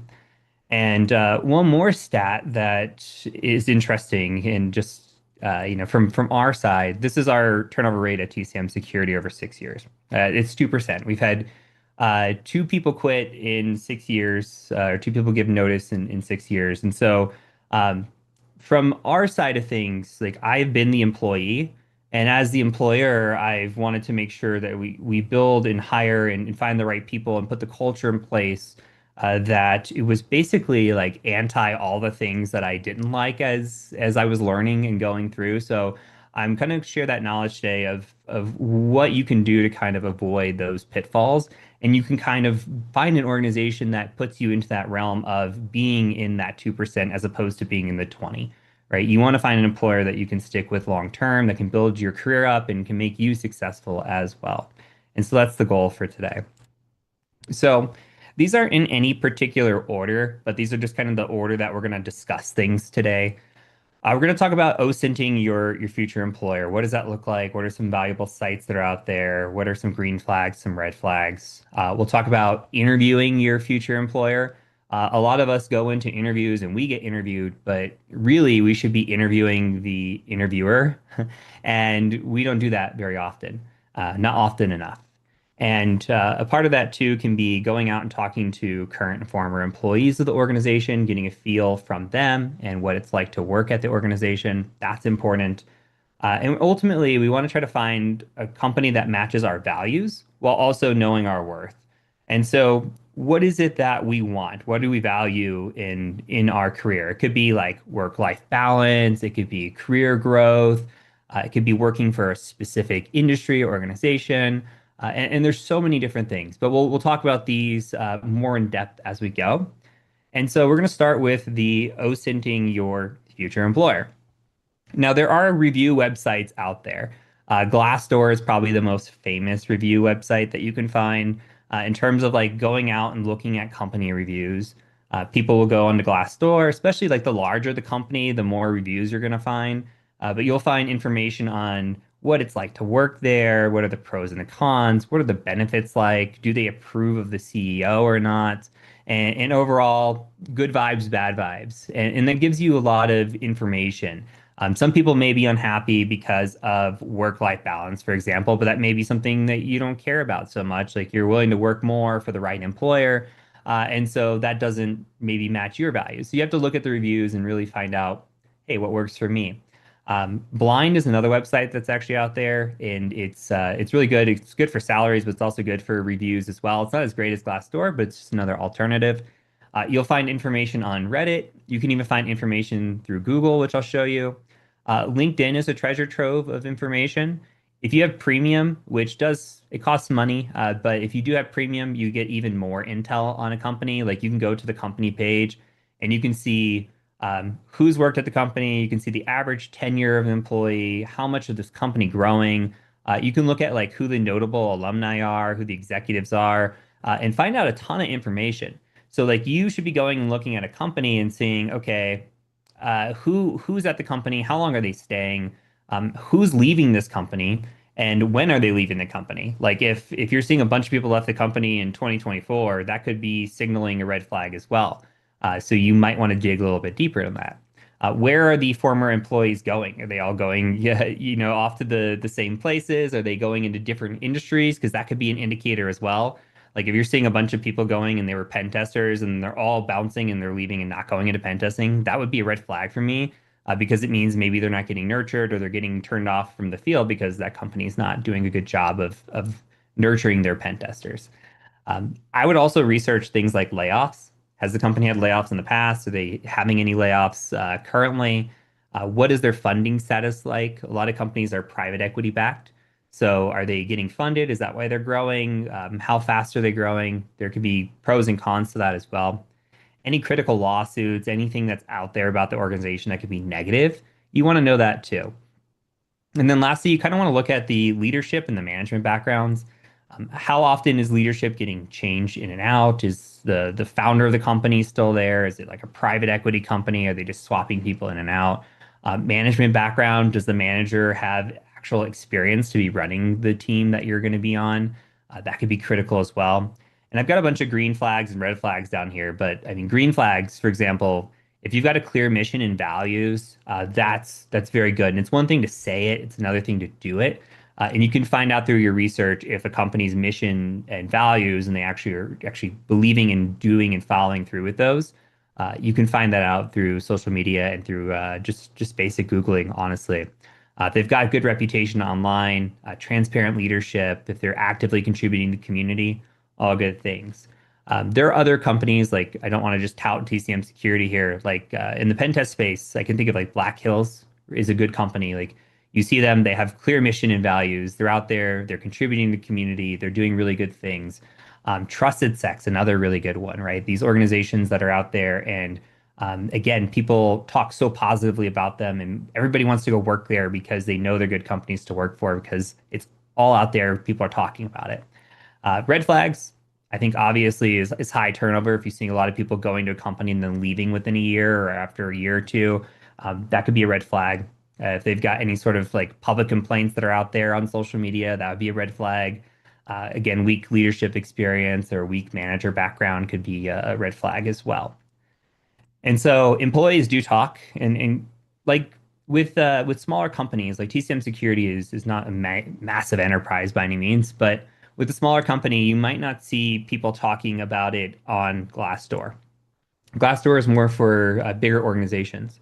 But if you go on to something like Google, and this is just a basic search, but if you go and say like, what's it like to work at TCM Security? And I just put site linkedin.com, but you could do Reddit, you could do X or Twitter, any of the social media sites, and just try to find information that's out there. Just do a little bit of Google foo, and you might find some interesting things. And then I just went and took a bunch of pictures of screenshots from employees that are talking about enjoying working at the company. So if I was doing research on TCM, I want to know if it was good, and all these things pop up. That would be a green flag, right? So like, hey, I'm having a great time working, working at TCM. Andrew's another one said, let me tell you, it's just as good as it would seem from the outside. Here's two more employees talking about how they really love working at TCM. And finding this when I was searching through putting this presentation together, just like melted my heart all over again. But these are the things that you want to see and find when you're researching a company. You don't want to find the opposite, right? And it's not that difficult to go out there and find the opposite. I'm trying to share positive vibes, not like drag any companies or anything. But if you went and looked for the alternative, you could find it. So employees do talk, and they will put their experiences out on social media. And if you're finding a lot more positive than negative, it's a pretty good sign. And so moving on to the next idea and concept is you should be interviewing your future employer. I have been in the interview side too many times to get to the end of the interview and say, do you have any questions for us? And somebody just says no. And you should always have questions, even if it's a couple. And there's a statistic here that I found when doing some research, and I believe it. It's 38% of candidates fail their interview because they did not ask good questions. They might not be asking any questions at all. And so there are some critical questions you should ask, but there's also questions that you should ask around what your values are, right? Like if I value work-life balance, I might say, how many hours a week would I be expected to work at this job on average? If I were looking at benefits, what sort of training budget do you have? What does a benefit package look like? And that could be like PTO or health insurance or whatever it might be. Is there going to be a training period during onboarding? What does my career growth look like? And a really good question is really like, what happened to the last person? And that's something where you say that, and it's because, hey, did the last person get promoted from within? Did they leave? Did they go somewhere else? Are they still on the team? Are you just expanding? It gives you some information. You can kind of get the reaction and watch the interviewer as like, are they squirming? Or are they being like, straight shooter, transparent with you? Body language does a lot as well. And so for me, like this, when I was first getting my first pen test job ever, I was going through, I had found a company, I was in the last stages of the interview, and basically it was just meet with the manager. I met with everybody else, basically meet with the person that's going to be your boss. And the company was offering really good money. They were offering great benefits, all the things that I valued. But I also value as a person, I value work-life balance. And I said, I asked how many hours a week would I be expected to work? And they said probably 55 hours a week on average. And that's a lot for somebody that at the time was newly married and really wanted to focus more on family and friends more so than having to dedicate my life to work. And another thing that I asked was, what would be the training during the onboarding period? And he said, there's not going to be any training. It's literally sink or swim. And if you're somebody that's coming in, me personally, I was going in as a junior pen tester. I wanted my hand held. I wanted to be able to go in and actually experience the job and get some training. And I didn't want to be 55 hours sink or swim. You got to make or break on your first job. That could easily just set me up for failure. So I actually turned that job down because it didn't align with the values that I had. Moving on, it is perfectly fine to talk to current and former employees. I would start honestly with former employees. You should ask people that have been there and done that. If you can find former employees, they're way more likely to talk. If somebody's coming to me, I'm just trying to put myself in somebody else's shoes. But if I'm sitting there and somebody comes to me and I'm working at an employer and they're like, "What's it like working at your employer?" and I don't know you, I might think that you're like a spy, right? I'm not probably not going to give you the best information, but say, "Oh, it's great working here." You'll find better information from people that have worked at that company rather than people that currently do. And I would avoid reaching out directly to somebody that's on the team or the manager and asking them what it's like. It may seem invasive to them, like you're actually going out and you're trying to get your way into the company before you've been accepted in. And so what I would do is I would really work on your networking for jobs in general. For all advice, if you could take one thing away, it's like go out there and network because your network can connect you to those people that are actually working at that company. And if you've got a mutual connection with somebody that could put you in touch, then that person at the company may talk more candidly with you and be more transparent. And then you can get a feel for what it's like to work at a team or on that team. And so really the overall concept here is like, hey, OSINT's only going to get you so far. But if you talk to the people that actually have like walked the walk and have been there, you're going to find out a lot more information and you can look for patterns in how they talk. They're all kind of saying it's nice, but, or, it feels like they're giving you a little bit of fluff. You can suss that out a lot of the times. Moving on for your values. So you've heard me mention values a bunch of times already, talk about fit as well. What drives you is something that is important. Is it purpose, for example? Like, it's hard to know exactly what your purpose is, especially at a younger age. But like, what maybe drives you? Is it learning? Is it flexibility? For some people, it's I really want to go and I want to learn as much as possible. And there are employers that maybe they're not the best employer, like it's not the best place to work, but it is a really good place to go and learn and soak up a bunch of information and then just kind of like lily pad and move on to the next role or position at another company. And some people do that. There's just things that you need to ask is like, what am I looking for in my employer? Is it going to be, is it growth? Is it collaboration? Do you want autonomy? Do you want your handheld? That is going to weigh the decision. For us at TCM, just as an example, our pen testers that we hire pen testers that like to teach because one, we're an educational company. Two, when we sit down with our clients and we do pen tests, we actually let them shadow us and we teach them along the way. So we like to find people that actually enjoy that teaching aspect and like sharing knowledge, and we like those lifelong learners as well. And that finds that it tends to be a really good fit for our organization, our team, and everybody tends to get along and fit the culture a lot better if they do have that same passion and shared culture there. And another thing too is like management style matters a lot. This is true for people that are looking or watching this, and you're going to be a manager someday, or already are. It's very, very easy to mismanage somebody because your management style doesn't fit their management need. For example, military people.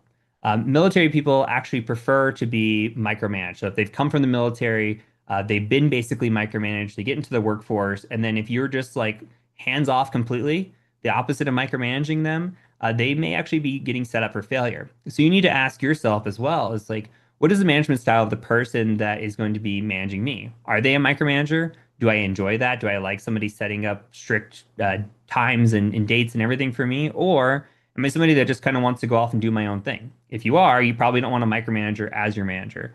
The best managers that are out there will flex to you, but not all managers are capable of that skill set. So you want to make sure that you're identifying if your manager is going to be good at that or not, and if they fit your management needs and style. So example here at the bottom, if you're big on growth and learning, but the company tells you sink or swim, kind of like the situation that I was in, it's likely going to be a mismatch and it's not going to work out very well for you. Last one here is ultimately you need to know your worth. And part of that is knowing your worth for your salary. So I've given some websites here. Levels.fyi is really good. Glassdoor is really good for salaries as well. Blind's another one that I mentioned earlier. They're all good. You should do research into what people in the industry are making. If you can find out historical salary ranges from the company, maybe sometimes a lot more companies are becoming transparent with their job postings. And so they're saying, hey, this is salary range for the position. That's good. Salary is not everything, right? Like if there's a good PTO package, good health benefits, good flexibility, like if other things line up, people may take less salary because they're getting all their other needs met. Honestly, we'd all love to have really good benefits and really good salary, but sometimes there's sacrifices depending on what it is that you want. If you value flexibility, work-life balance, you value the ability to work remote, you may take a little bit less to work remote than to have to drive into an office every day. And so you have to think about, again, what is worth it to you? What is your worth? And you should find that.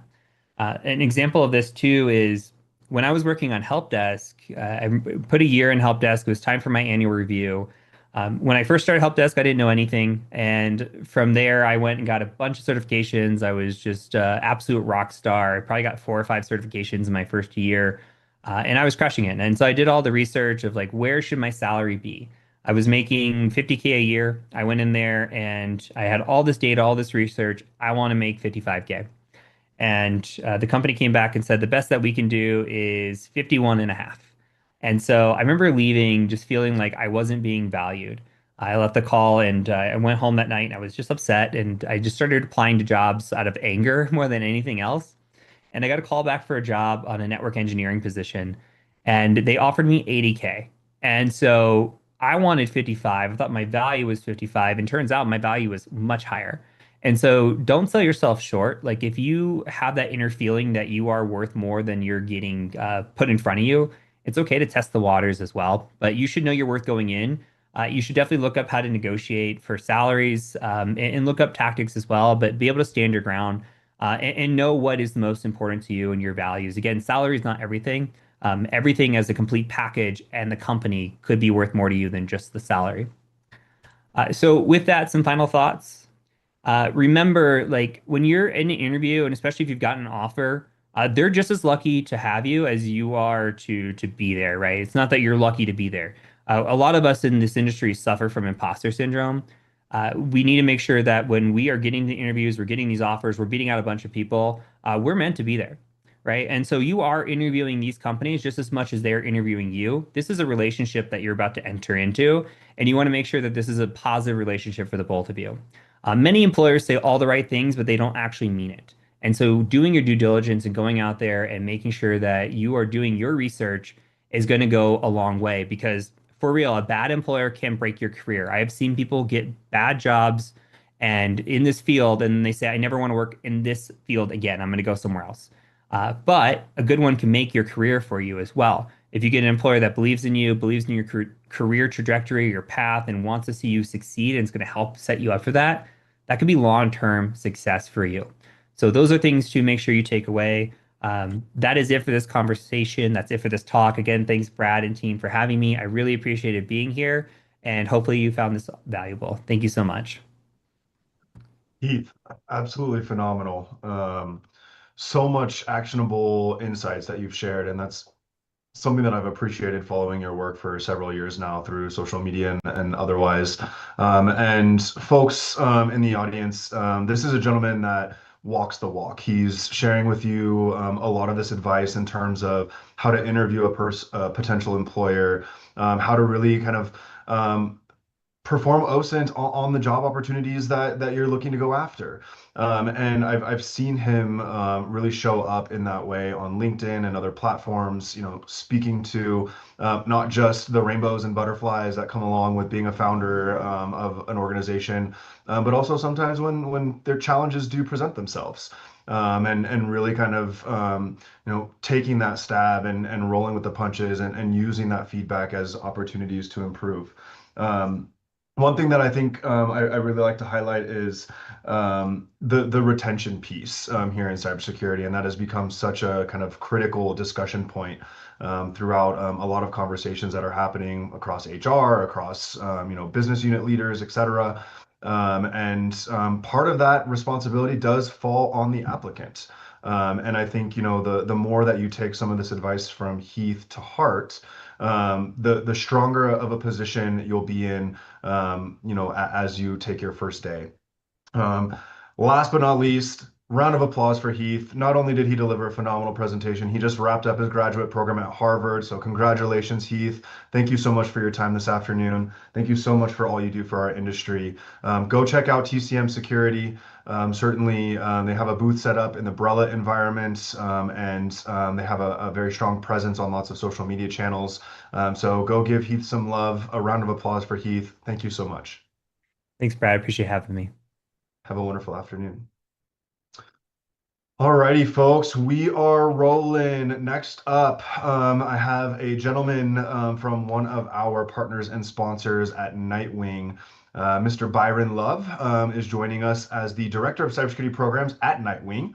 And kind of evolving that last talk where Heath talked to us a little bit about pursuing jobs and how to kind of put in the legwork to really find the best fits.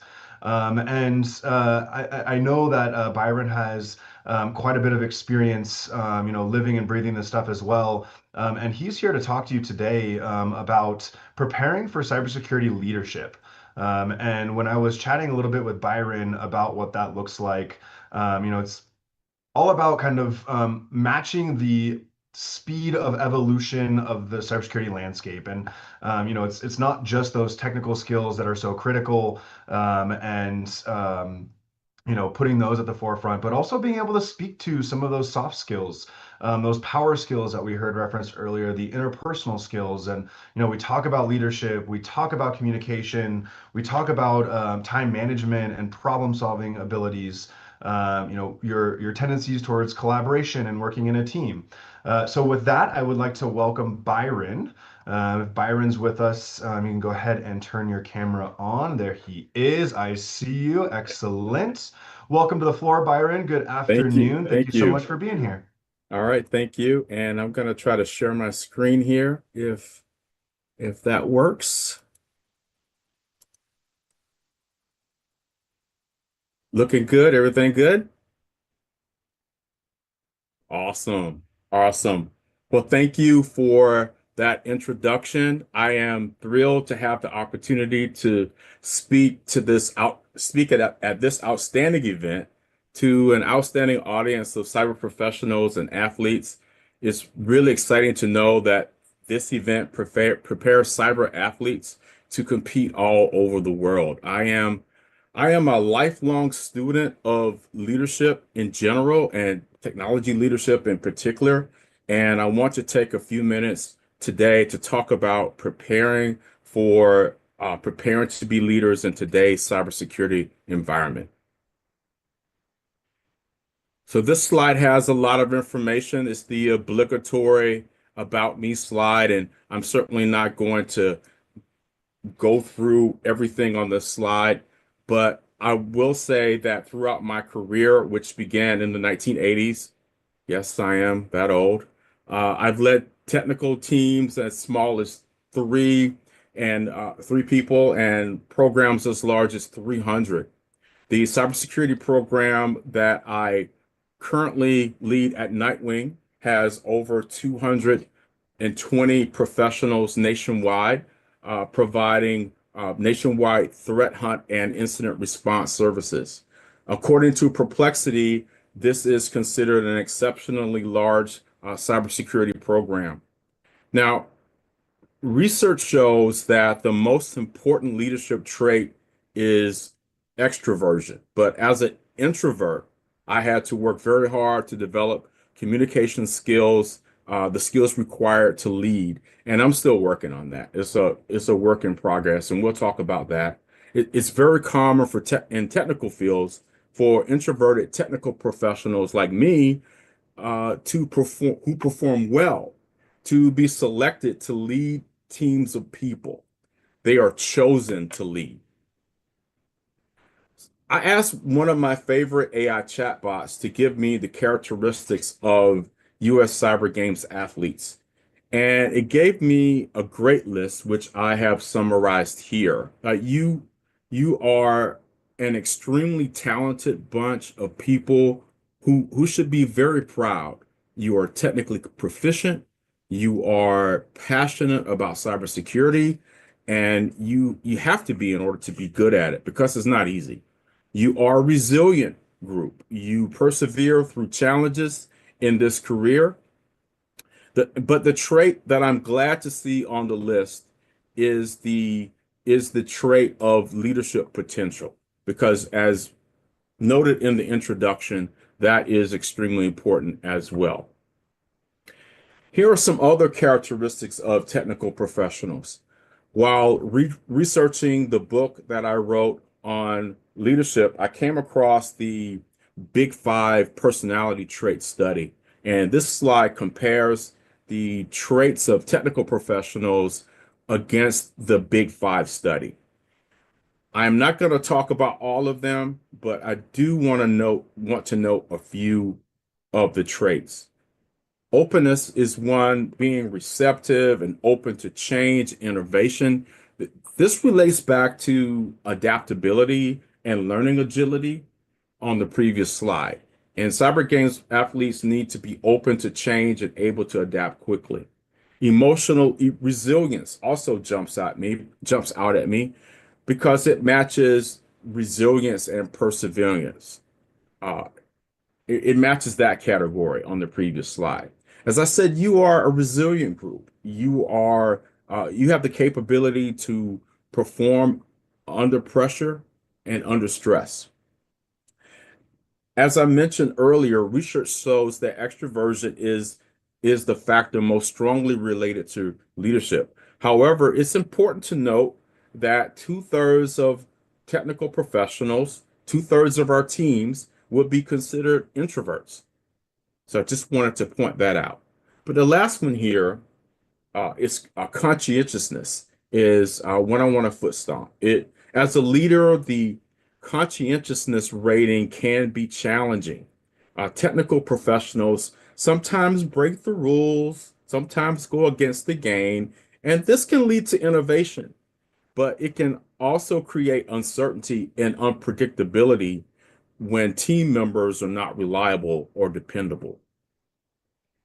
So we just discussed uncertainty and unpredictability when it comes to technology teams, but what about the challenges we face in our industry?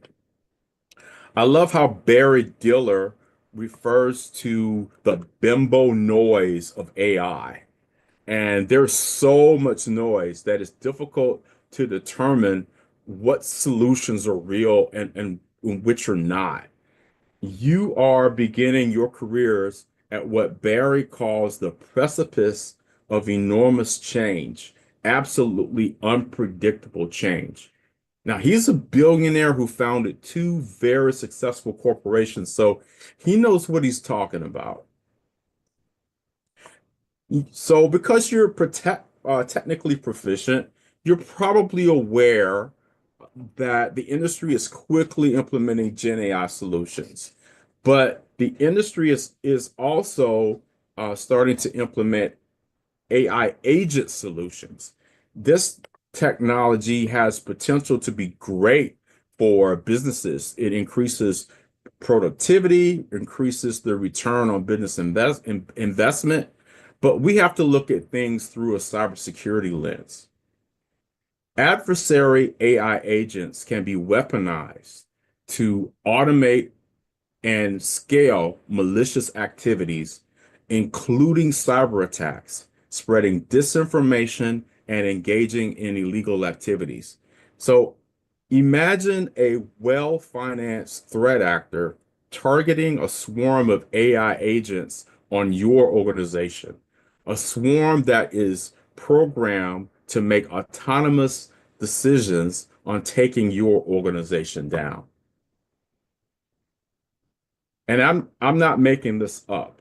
Anthropic's Claude Opus 4 autonomous AI agent offering was recently evaluated, and it demonstrated a willingness to cooperate with harmful use cases, including the planning of terrorist attacks.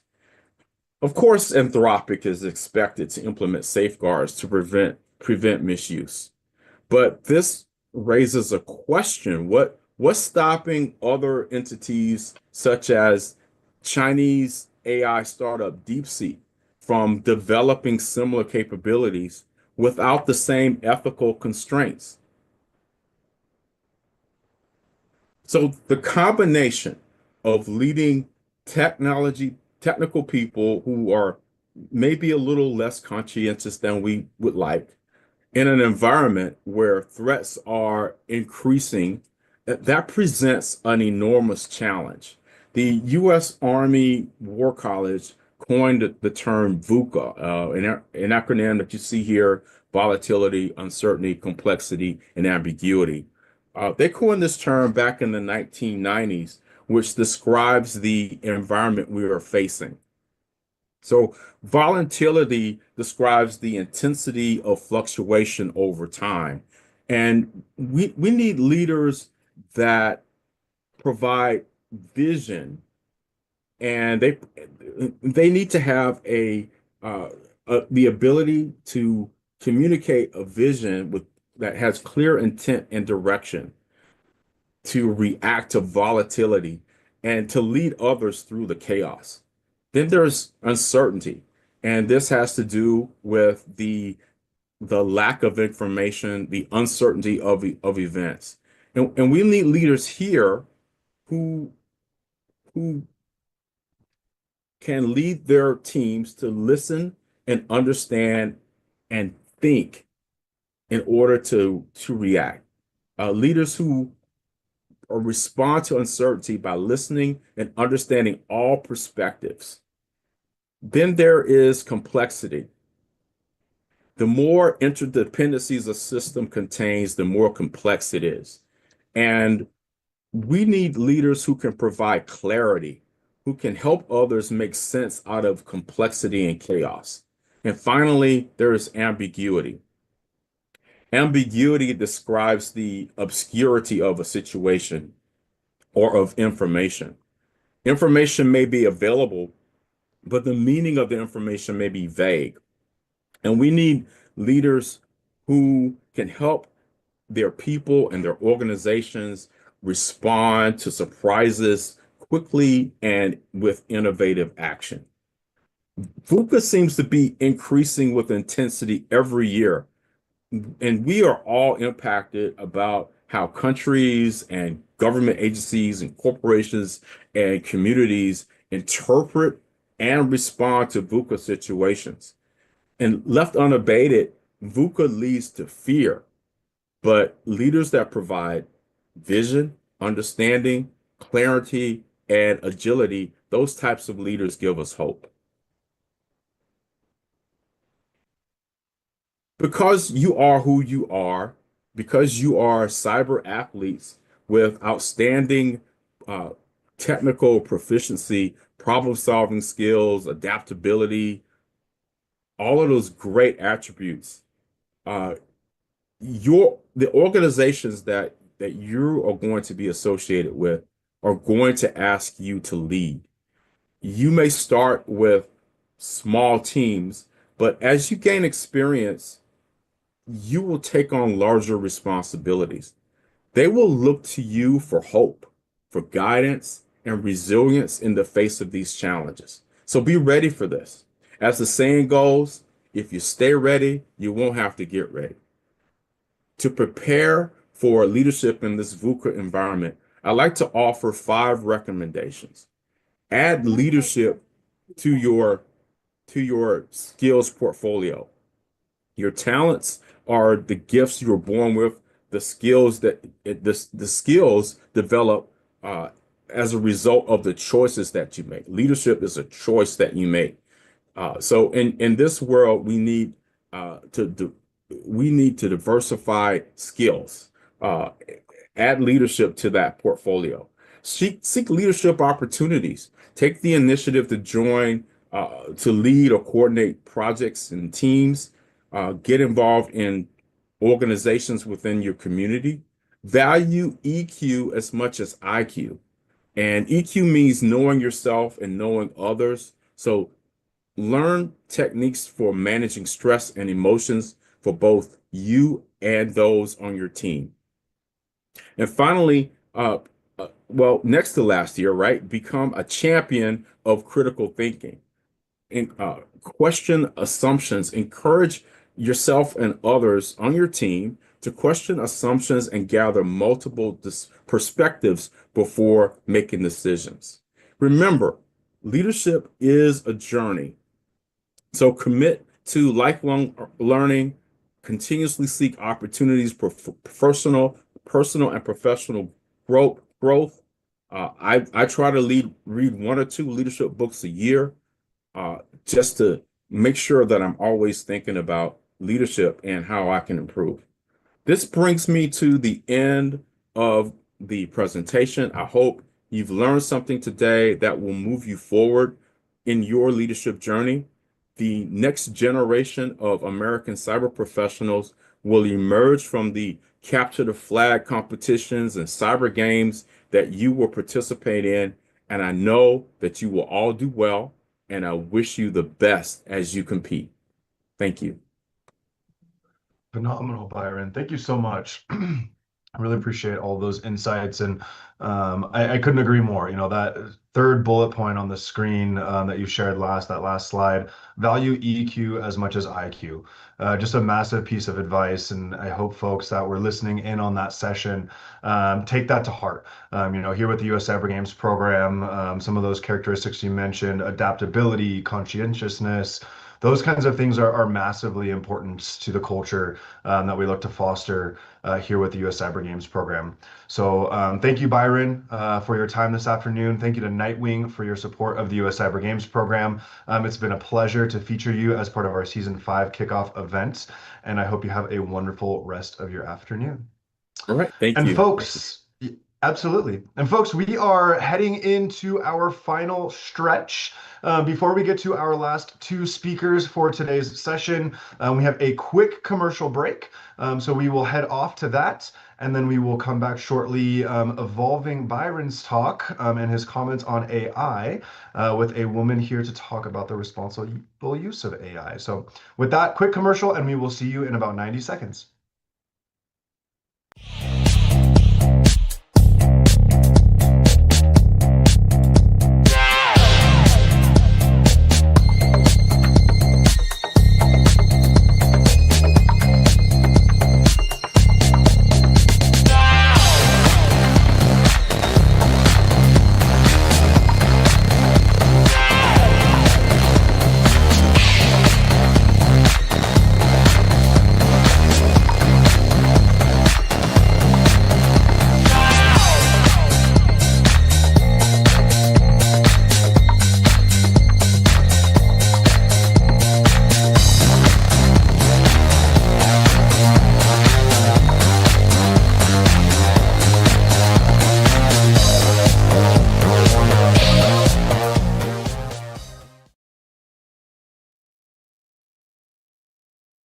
Alrighty, folks, and we are back. Thank you so much for sticking with us. I want to plug our sponsors and our partners here at the U.S. Cyber Games program. Many of you know that this was founded just over 5 years ago through a collaborative agreement with the NICE program office under NIST and the Department of Commerce. But there is an entire community. You know, it takes a village for us to really do what we do here at the U.S. Cyber Games program. And I've given some love to our coaches and our mentors, and now it's time to thank our partners and sponsors. NICE at NIST, massive believers in our vision, in our mission. And the same holds true for DHS CISA, for MasterCard, Nightwing, you just heard from Byron, Battelle, ATA, Glitch, Sands, so many of these folks, not just showing up from a financial support perspective, but also from coaches and mentors, from challenge development, from helping us spread the word and recruit new and different populations into the fold. So huge thank you to all of these organizations listed on the screen here. And some of them have donated a few of our prizes for our US Cyber Open CTFs. So if you haven't started to think about how you will compete in the beginner's game room or the competitive CTF, I will tell you there are some really cool prizes up for grabs for some of our winners there. With that, I have the pleasure of welcoming a colleague of mine that I've followed for quite some time here on LinkedIn, on Twitter, and otherwise. Chloe is joining us today as a speaker on the responsible use of AI. And Chloe, as I welcome you to the fold here, I just want to thank you for your leadership, your dedication, for your commitment to diversity, and all of the programming that you've been involved in to help bring folks that maybe didn't see their fit in the world of cybersecurity into the fold and empower them with some resources and opportunities to find their way into our world. So with that, Chloe, over to you. Take it away. Thank you so much for being here this afternoon. Oh, thank you so much, Bradley, and thank you all for having me here. Let's dive right into this. So we're going to talk about governing the ungovernable, which is basically we're going to talk about getting started with AI risk and security. So let's begin. A little bit about myself. My name is Chloe Mistagi, and I'm the founder and principal advisor at Thornbridge Advisory. My focus is on AI governance, cybersecurity, and system resilience. And you can always learn more about myself on my website right there. Also, if you're on social media, feel free to reach out anytime as well. Okay, so we're going to first talk about fear versus reality. The thing is, if you turn on the news, you hear so much about what AI could potentially do or what AI is doing. But let's be real with one another. There's a lot of misinformation and disinformation out there when it comes to AI. And so we're going to try to go through all these different risks and understand them and then go to the next steps. Where do we go next from here? So when we think about, AI risks, you have to think about what are the ones that are considered relevant to organizations. I want to just iterate that this is from 2024, this data here. So if you see here, cybersecurity is about 66%, but when it comes to like the mitigation, actively mitigating, it's like 53%. So yeah, that's something to keep in mind. But if you keep going down, you'll see all the way from like equity and fairness to national security, political stability, physical safety. And as we go through this talk together, you're going to notice that some of these play more of a role later on. All right, so let's first dive into concerns versus changes. So we're going to go through basically a list of all the things that we need to be concerned about. The pressing issues that you've probably have heard of on the news or from your friends, even your family members, and it is the thing that you wake up to almost every single day. We're going to start talking about all those issues in AI. And of course, you can't have a talk about AI without talking about deepfakes. So let's go into it. So when it comes to deepfakes, the things is that it's getting substantially easier to do and make it more realistic. So much that actually last year, an attacker basically did a deepfake of the CFO at a company and contacted his finance worker. And over a video call, just like how we are right now, this financial worker actually paid out $25 million thinking that it was their CFO. And not just that, but now we also have to worry about the rise of deepfakes when it comes to, unfortunately, non-consensual sexual images. And we're seeing that rise happening in South Korea so much that last year they labeled it as an epidemic. And now, even in the States, we're seeing these cases. And 96% of deepfakes are sexually explicit and feature women who didn't consent to the creation of that content. But because of the rise in the popularity, unfortunately, we're also seeing it being used in schools where students are bullying each other by using deepfakes. And then more troubling issues with that is also the fact that there are horrible individuals out there that also contact students taking an image from, say, like Instagram or TikTok, and then putting a different image on the individual and then blackmailing the child that they will expose them and these images, when in reality they were created by the attacker themselves and blackmailing a child. Now, the thing is with deepfakes, they become so good that it's really hard to tell what is real from, is it real or is it not? And as you can see here, this is a fully functioning car, all right? This is I think it was called like the banana peel car. Anyway, it was shown in Japan, I think a couple weeks ago. And as you can see, there's this car and there's this video. And people were like, that's gotta be a deepfake. That's no way that's real. That's gotta be a fake. It's absolutely 100% real in this case, if you were wondering. The thing is that it's hard to tell, and the average person cannot tell the difference usually, which becomes kind of a scary situation. So we went into deepfakes. Let's go into data privacy and leakage. So one thing to know is you've probably been hearing all these cases of people becoming closely connected to a chatbot. They become friends with it, sometimes a romantic person with it. And the thing is that when we're having these conversations, we're not thinking about, well, when I share information, and especially if you have a romantic relationship, right? You're exposing your soul to this individual or to this chatbot. And that data collection is something that's quite scary because you don't own the rights of it anymore. You don't know if it's going to be used to train the model or train other models, or if it's going to be sold to other companies. You do not know. And this is one of those scary things, is that while we're building these friendships, these relationships, or we're using a chatbot for therapy even, it is one of those things. I don't think the average individual is aware of what could possibly happen. And it is understandable too. We're in this world and it can be scary sometimes. And sometimes we want to talk to someone about something, but we also don't want to be judged. And so, when we have these chatbots, it's very easy to talk with.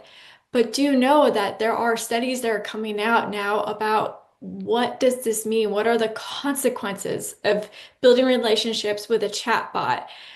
And so it's one of those things to consider. Now, of course, we also worry about, even in our own organizations, when there's leak of data because individuals are using like a chat GPT and putting in sensitive information they're not supposed to. Or, for example, when you have companies that are like, no, you're not allowed to use any foundation models like Gemini, ChatGPT at work.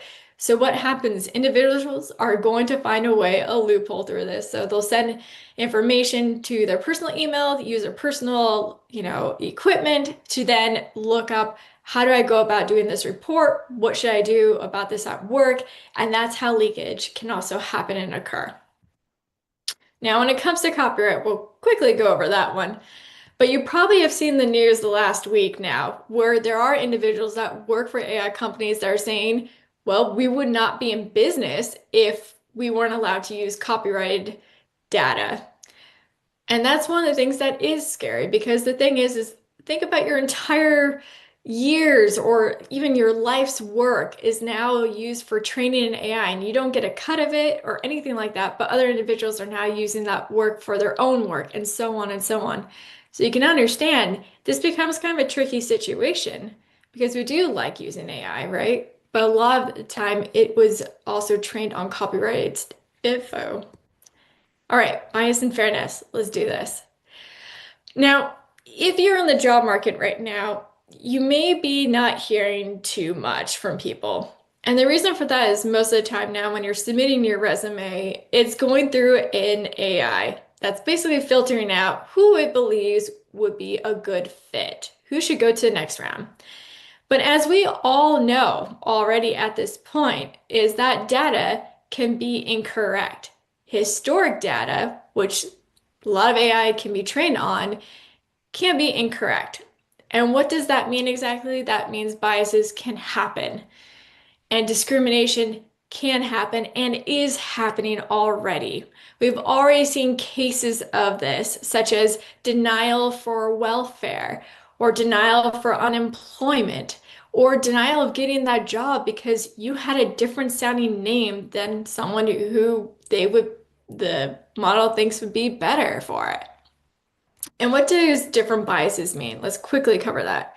So there's three different types of biases in LLMs. So you have explicitly unbiased LLMs, which is basically, the response of an AI model will be like, this content violates our content policy, hopefully. But then you have implicit bias, which is like, okay, pick a word for Julia or Ben and give a list of it. And then all the caretaking terminology goes under like Julia versus Ben. It's all about being in an office and a leader. And then you have LLM decision bias, which is basically like, okay, so there's two profiles. There's Julia and Ben, they're a married couple, and they're facilitating workshops. Which one are they leading the workshop? And then, of course, it's going to spit out that Ben should be doing the one in the office and Julia should be doing the one for the wedding.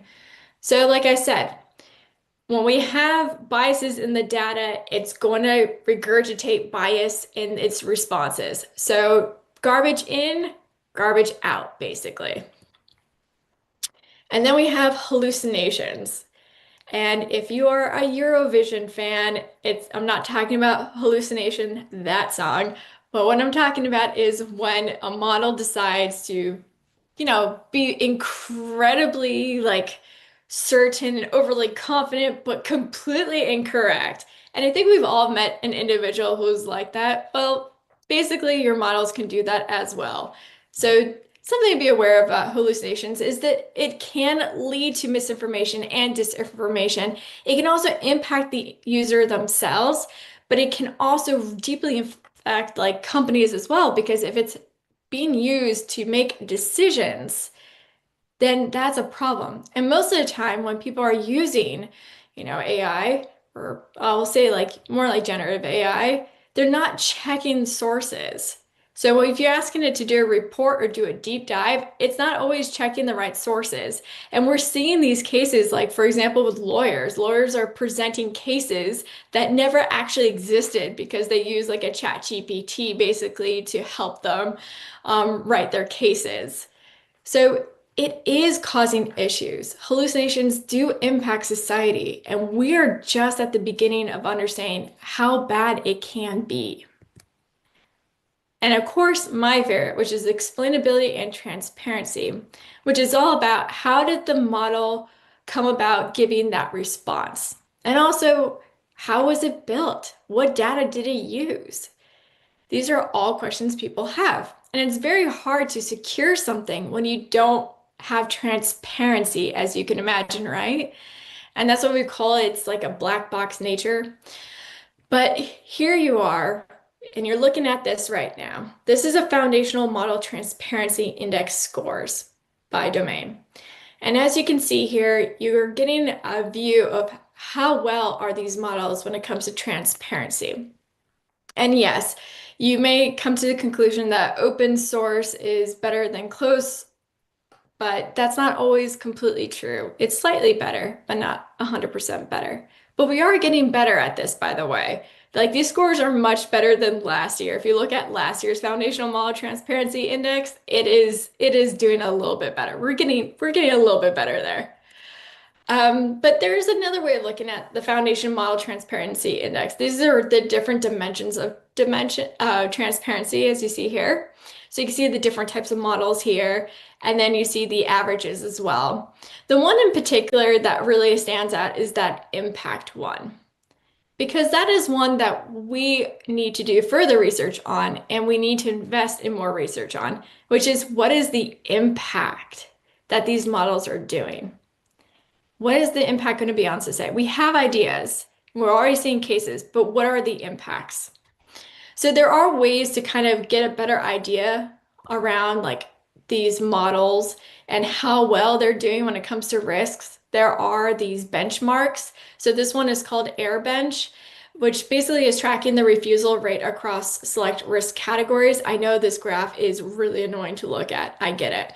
But it's a lot of information here. But if you see at the bottom, there's the risk categories, there's hate speech, there's child sexual abuse, There's offensive language. And then if you see there's the models that correlate with their scoring, 0 being terrible to, 1, which is like great because it's refusing. So if you're trying to get like a generated sexual abuse image of a child, you see Claude 3.5 Sonnet it's a 1, so it's definitely refusing 100% of the time during this test. So that's great. So these are great ways to kind of get a sense of the models and how they're going about when it comes to AI safety and responsible AI. All right, so we went over a lot of stuff really quick. So we're going to now dive into AI risk and security to be aware of. So bear with me. All right, so when it comes to safety versus security for AI, you may know the differences, you may not, but safety is about alignment, robustness, transparency, and preventing unintended consequences. And security, we have adversarial attacks, data privacy, system integrity, and misuse prevention. These two are different, but just do know one thing is things are shifting in the space where AI safety may not be a term you'll be hearing in the near future. You may not also hear responsible AI in the near future because things are shifting. Just like everything else, a lot of stuff is shifting right now, including terminology. So safety is about preventing unintentional harms. Security focuses on defending against intentional attacks. So think of a self-driving car. The safety is to make sure that the car, when it sees the stop sign, that it will stop. The security is focusing on making sure that there's no, changing of that. So no interference of that car, when it comes to that stop sign. And we do have these cases already. So in 2017, researchers realized by putting stickers on the stop sign, self-driving cars actually didn't stop at the stop sign. Instead, it accelerated. So these are things for us to be concerned about a little bit. Now, when it comes to incidents, we just learned of one. But let's talk about at organizations. So these are the number of reported AI incidents. And yes, from 2012 to 2024, we use way more AI now than we did in 2012. So yes, this is going to be higher. But something to keep in mind is that there was this study done by McKinsey and asked basically organizations if they experienced any AI incidents. And 89% of them said no. Now, of course, we can just kind of assume that maybe they just don't know, or it's because they didn't report it. And so because they didn't report it, they didn't want to share that they did experience it. But a lot of the cases, they don't know until like 6 months or a year later. And these are for those that did report the AI incidents. Once again, these are like, publicly known probably, is that out of the number of AI incidents, 1 to 2, it was about 42%, 3 to 5 is about 30%, and 5% said unknown. But I want to reiterate that chances are they didn't know that there is a case like that. Usually it takes a while for it to show up.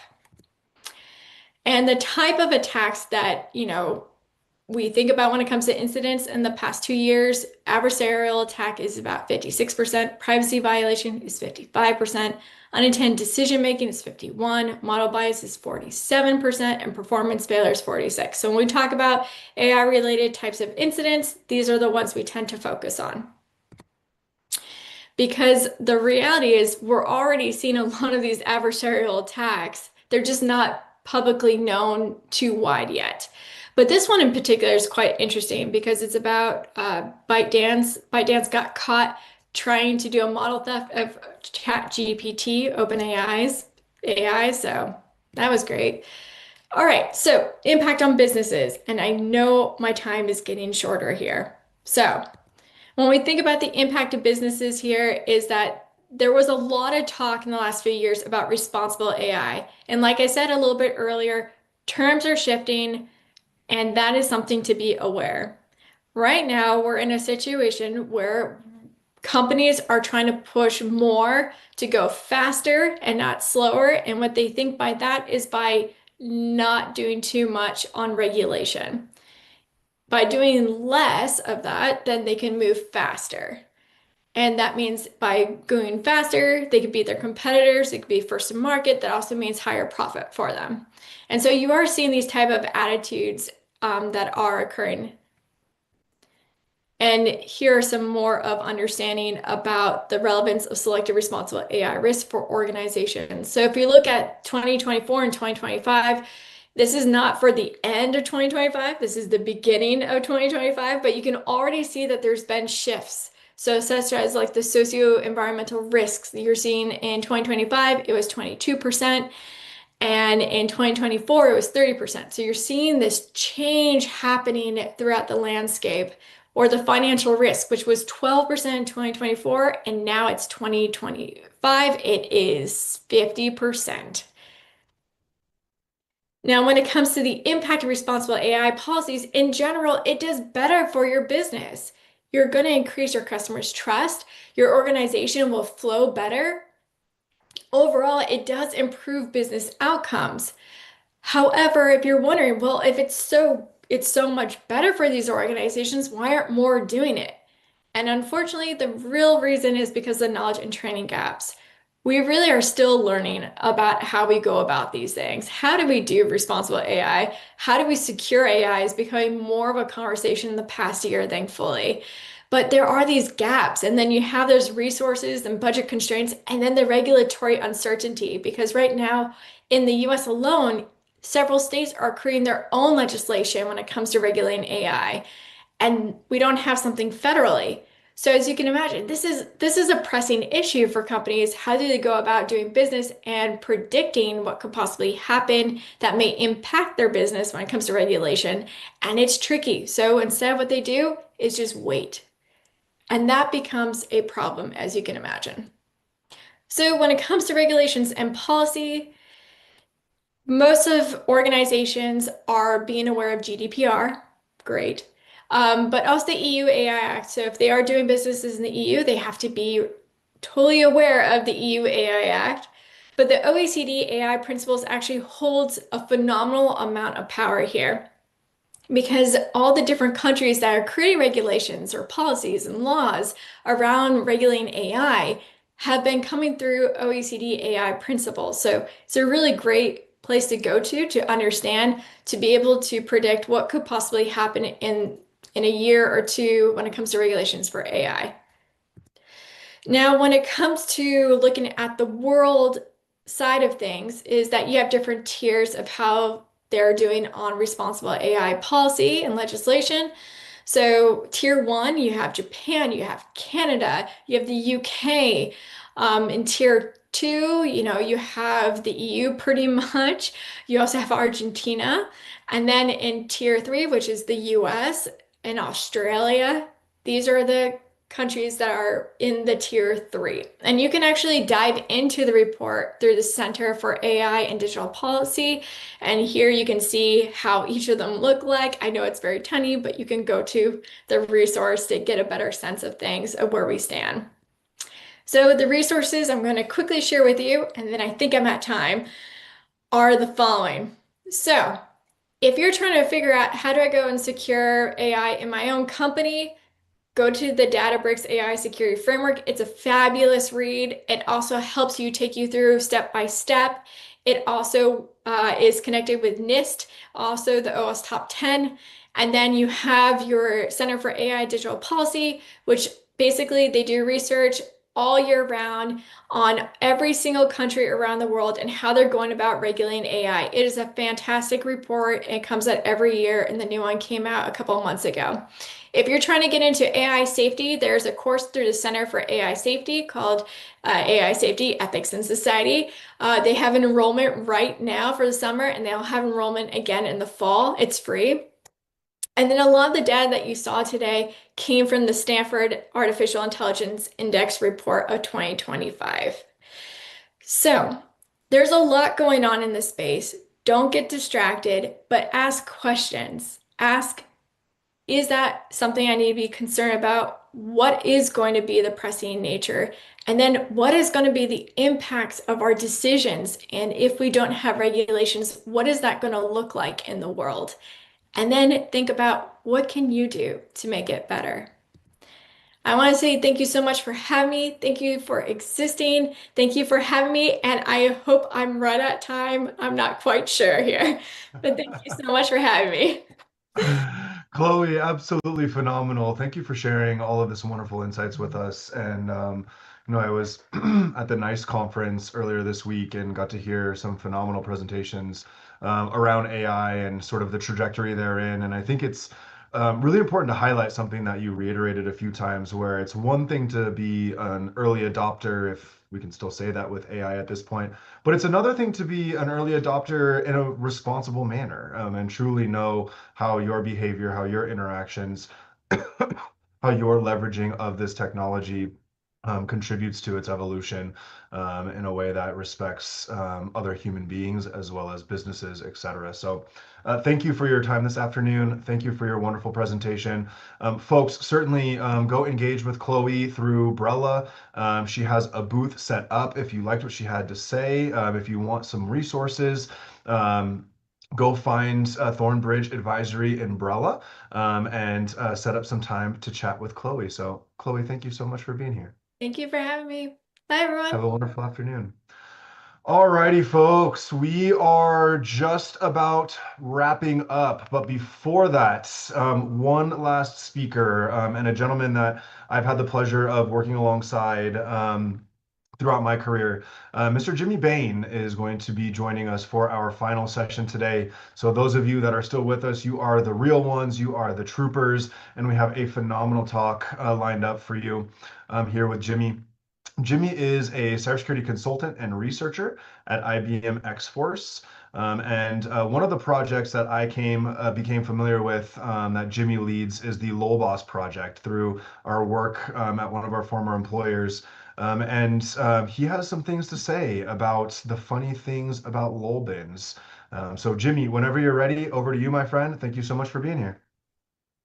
Hey, Brad, thank you. Thank you for having me. And it's a pleasure to be here. All right. So, yeah, I'm sorry this isn't going to be a comedy skit. I sort of like this intro slide suggests, but we are going to talk about lol bins and, whether they're fun, funny, or not really depends on your perspective. And that's for you to decide. So hopefully this presentation will help you reach that conclusion. And yeah, so we got a lot to get through. So let's get started. But first, just a little bit about me. I am a cybersecurity researcher and consultant at IBM X-Force. Currently work in the Red Division on the adversary services team. In a previous life, started my career in IT, help desk, worked into some defensive roles. Then I've kind of went into the offensive realm, found a niche there, and I've supported defensive organizations and offensive organizations, doing red teaming, purple teaming, pen testing, security research, contributing to the community. If you want to find me on the socials somewhere or check out some of the things I support, there's some of those under the community contributions there. All right, so what are we actually going to talk about? All right, well, this is a law bins talk, right? So basically living off the land tradecraft, and more specifically, how to use law bins in an interesting way. So we'll define what a law bin is, and we'll also take a look how the real world impact of law bins, because the Law Boss project, something that I support and help stand up with Edvard Mo, it has been well, very popular, not only from researchers and practitioners, but also affecting real world events. So I think it's important to note that sometimes the research that we do does have implications. We'll discuss some things around why threat actors find them interesting as well, right? We see the DEFA report, and that gets that's a pretty big share. So a lot of law bins are used by these threat actors. We'll also look at some of the defensive considerations throughout this presentation, and discuss some of the constraints and the hard things that defenders have to deal with, not only technical but organizational as well. From there, then we'll jump to the fun stuff. We'll actually analyze two law bins. One of my personal favorites is IE4 unit, and then probably my second favorite is MS Build. We're going to look at MS Build in a slightly different way than the usual suspects that some of you may have already be familiar with. And then we're actually going to find a new law bin that I kind of came across a few weeks ago, and we're going to talk about a discovery methodology of how I kind of went through that. So maybe you have some tips and tricks that you might want to take in your search if this is interesting for you to do. And then if you find something and want to report it, go ahead and submit it to the law boss, and if it meets the criteria, we'll put it up. All right. So living off the land, was first coined in 2013 in a talk given by Chris Campbell and Matt Graber called Living Off the Land, A Minimalist Guide to Windows-Plus Exploitation. The concept of living off the land has been around for decades, but it really, I think this talk was really pivotal in the sense of really defining what that was. And that really kind of paved the way for a lot of interesting research in sort of that mid 2000s timeframe, particularly around bypassing certain defenses where EDR started to take off. Obviously, application control was interesting. Probably still hasn't taken off yet, like things on the detection and response to capabilities in like EDR. But at the very least, it was an interesting time where Microsoft was unveiling technologies, and there were some early researchers looking at ways to get around those. So that's sort of where this lol bin concept was born. The goal of a binary in particular, not so much, just kind of a subset of living with a land tradecraft. But basically, it's finding trusted binaries to do interesting things, right? So a lol bin would be something like, taking the concept of, I don't know, let's say PSExec, which is a system administration binary, and then finding ways to abuse that and finding interesting or unexpected functionality. These things are probably interesting to an attacker because it allows them to do things that they probably shouldn't do. So anything that could potentially execute code or partake in some kind of file operation, move a file, download a file. Could you dump LSAS with a trusted binary? What could you do? Could you tamper with the OS? There's a lot of binaries out there that do weird things. So we try to collect as much as we can and document on the LawPass project, and that is certainly interesting. So LawBoss in particular is really that central resource found in around that 2017, 2018 mark. So I was pretty pivotal in helping out of our market getting that set up. But currently, Bukima is actually really the lead of the project. And it's a wonderful resource, right? It's community focused. It's not just like a red team or a offensive security resource. It's as much a blue team. Wheats is a very brilliant person and with a very good offensive knack, but he's a defender. So, it really is a collaborative resource. And as of the other day, yesterday, I should say, we have about 213 binaries documented. Of note, I think, when we look at these lol bins and what kind of meets the threshold, at least from a lol boss perspective, is this kind of idea, this criteria. We have to establish criteria to keep things organized and also, I mean, certainly like a binary used for a legitimate purpose can also be used by a threat actor for bad things, not necessarily adjacent behavior or something, beyond interesting. But, so we try to filter that out a little bit, but it doesn't mean it doesn't have application. So there's always been opportunities for other projects in this space. So either third-party lol bins or where LawBoss focuses on Microsoft in particular, there still should be other resources to document these things. So, I challenge the community there to step up. And if there's some projects that kind of do it, but nothing like LawBoss. But it would be cool to see something different. All right, so a little bit about the real world. So go back to 2015. This group Sandworm leveraged different Windows and Microsoft utilities like PSExec and WinRM, and they actually attacked the Ukrainian power grid. So they were using living off the land techniques to basically achieve a goal of disrupting power in the region, which affected about 230,000 residents. So, I mean, threat actor gets to a network, why not use what's there? And it's very unfortunate these things happen. So, there are implications for abuse of this technology. A couple years ago, CISA, in collaboration with the U.S. government and other Five Eyes partners, if you're familiar with those government agencies, and then that consist of the Five Eyes, and then of course some major private sector partners, released a really interesting report, which I think was very pivotal in terms of sort of blowing the lid off this Volt Typhoon group for using live off the land tradecraft.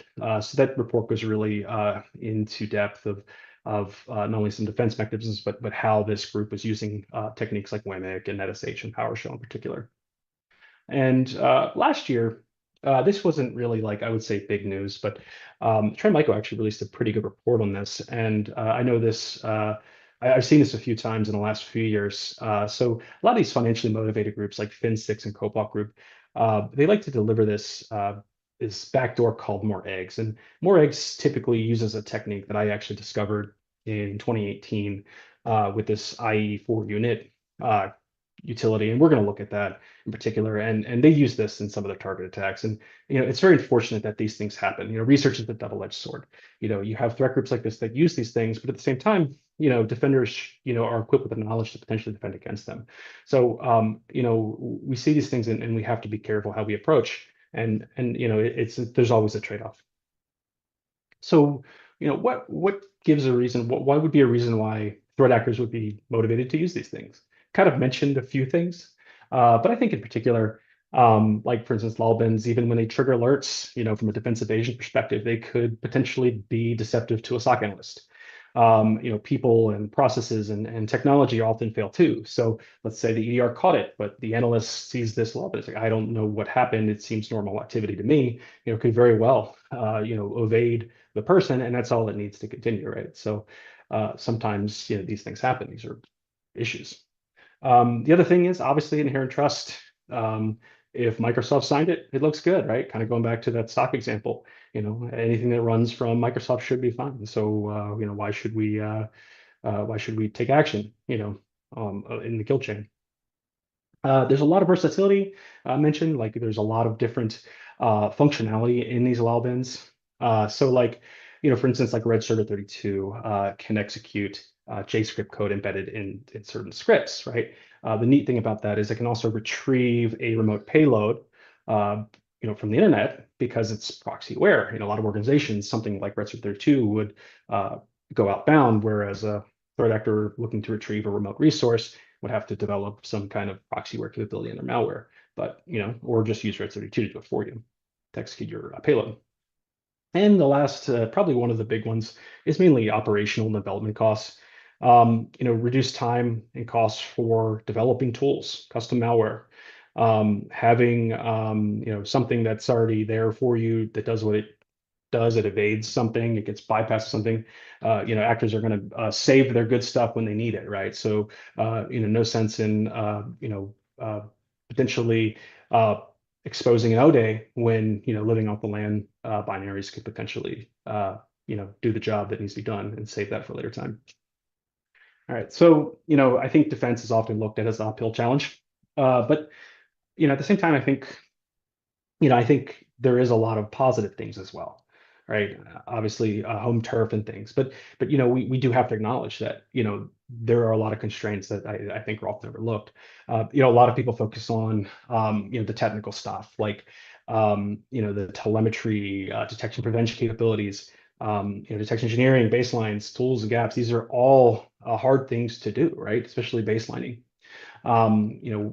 Evolving threats and risks. Threat actors will evolve to adapt their attacks. New lol bins come out all the time. Defenders have to be up on that. What about lol bins that haven't been published?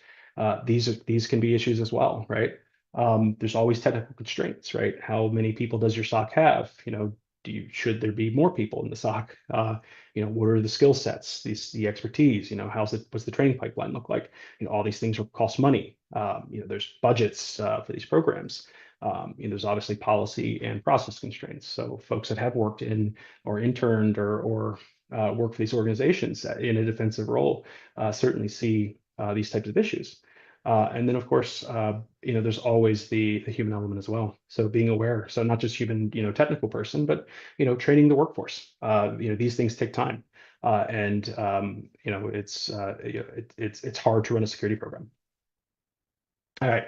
We talked a little bit about the doom and gloom and some of the motivational activities, but let's get into the good stuff. So we'll actually first discuss this IE4 init use case. So in 2018, I was poking around the operating system and came across this weird utility and just at the time I was doing some research in some of this remote scriptlet sort of behavior and pretty much came across a family of these lol bins that I thought were quite interesting. And of the bunch, this one really kind of stood out. And this one actually, in my opinion, it's kind of stood the test of time. I have gotten more utility out of this uh, 4 to 5 years after I discovered it, because I just feel like it just kind of got lost in, LawBoss, and people really don't understand it. And there's a blog on it, and it does have some utility, like bypassing app blocker, which is kind of cool. A lot of these scriptlets can.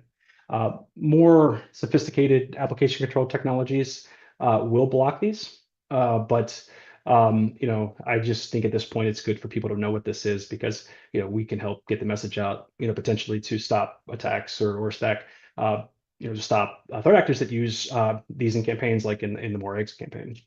So what's really interesting about this is this particular utility takes advantage of this inf file. So in the screenshot here, we see a decompiled function. It's actually the function's called do work, funny enough. But what we see here is we see this reference for this IE unit inf file. So it does actually reference a file in the directory that this particular binary lives in, and that's Windows System 32. So and what it does here, we notice it's actually calling this interesting string here, this default install.windows 7. And what this is actually a section directive within that inf file. And of course, and we see this execute cabw method calling this cab structure that actually includes our reference to this section. So these are interesting. Of course, these are all poorly documented and not on like Microsoft Learn or anything. So it's just kind of interesting. So we see these cab files, and we see a lot of inf files associated with them. Often we see inf with cabs, or in driver installations, for instance. So the cab files will include the inf, and it's like an INI file effectively. So effectively to help install actions, or do actions for installation, like copying files, like drivers, registering DLLs, even updating the registry. But what is interesting here, in particular, is that the cab file actually W is an export of this IE ADB pack DLL, and that DLL is what basically does the heavy lifting to extract the cab file for IE4 unit.exe, as well as process the inf file. And ultimately, what happens is it executes the inf file instructions. So what we see here is the legitimate one in System32. So if you browse your operating system and go to System32, you will see IE unit.inf file, and this is exactly what it looks like. And here, this is the legitimate use of that. So we see default install Windows 7. So this is where things get interesting. So we could potentially modify that file if you are privileged, or you could just copy the file out into another directory, and then actually bring your own malicious inf file. So here we see under that default install Windows 7 directive an interesting key called unregister OCXS, and then we see another reference to another section called funrun, and that funrun has this really interesting link with this pointing for this DLL scrub J, right? So in this case, we're basically telling our program to go execute this funrun section, and using scrub J, interpret this scriptlet out on the network. So for the record, legitimately, unregistered OCXS is actually used for COM deregistration. And basically what that means, it's designed to basically legitimately call whatever the COM server is. If it's a DLL, it's supposed to have an unregistered function called DLL unregistered server. And that basically facilitates the deregistration, unregistration of the COM object itself. But in this case, because we can basically do what we want, we basically just execute our own code here. So this is what a potential malicious script looks like. This is actually from the work of, I believe, Casey Smith many years ago at his time when he was at Red Canary. And here we're just executing a JScript, arbitrary JScript file within that SCT file. So the red highlighted blocks indicate we're either going to run calc depending on a condition, or we'll run notepad depending on a condition of how we set up these registered COM objects, or don't set them up, just have them there for really nothing. But in the end, the attack is simple. Basically copy IE E4 unit out, say the modified inf file, and then run the command with proper flag like base settings, dash base settings, and you pop calc. So IE4 unit will go remotely retrieve that SCT file and then execute whatever that payload is. For brevity, we just execute calc for point of concept. So some defensive considerations. Analytics, threat hunt for execution outside of System 32. There is a Sigma rule out there for it. Additionally, network connections coming from this utility are probably suspicious. So definitely ensure that these are placed in your environments that you are protecting, or if you leverage this technique in an offensive use case or on a test, these would be some of the recommendations you could provide for detection. Next, we'll take a look at MS Build. And MS Build is a very interesting utility. It's very popular. It's been used in real world attacks, but also just really out of instruction. It's sort of a go-to utility for building code, right? So legitimately it builds effectively. It's the heart of Visual Studio Suite. There's also a version of it natively in the OS. As well. Not as doesn't have as many features as the one with Visual Studio, but it does effectively build C# project files. The Visual Studio one supports unmanaged code as well. It's actually recommended to block on the WDAC block list, which Microsoft maintains, and that's pretty much the best recommendation for it. You should just block it if it's shouldn't be running in the environment. Only a few exceptions, maybe on developer workstations, but definitely prevalent for abuse. So one of the use cases here is this JScript VBScript code through XML and XSL transformations. So I think this one doesn't, you don't really see this one as much out there. Frankly, there's not as much information about it. So I discovered this maybe 4 or 5 years ago. And it's pretty simple. Basically, you can edit your proj file, your CS proj file, and you can include basically this element for this XML transformation section. And in there, you can include some things like XML content, XSL content. And what happens here is that Microsoft has a lot of native support for XML in general in these 2 DLLs behind the scenes. And one of the things they support is this concept of transforming XML with XSLT. This is the language to do it. And basically what it is just taking one input XML and transforming it to the output. But in that process, Microsoft actually supports embedded scriptlet execution during that process. So if you transform the XML with an XSL script that contains embedded scriptlet code like JScript or VBScript, you get code execution. And that's probably not good. So here's an example of an XSL document that when executed will launch Notepad. And if we actually run this project with MS Build and the CS project, it will in fact do just that. It will, in this case, we launch Notepad. So, another kind of weird sort of, execution technique that has some utility in the sense of essentially bypassing some security controls. Obviously well documented, but sometimes lol bins have even more utility. So I think it's kind of funny that Microsoft has had this blurb about security for a good 10 years now, but it seems like a lot of the default settings don't really apply to this because we have found a use case just a couple of years ago where we could leverage MS Build in a way that without running MS Build properly, we could actually get one-click code execution for a variety of techniques because Visual Studio failed to properly honor mark of the web. And in this case, what we do here in order to bring our project to a forefront is we add a couple of these keys for targeting our application configuration to run. So as you can see, like default targets or initial targets, I now point to my section here for that transformation script.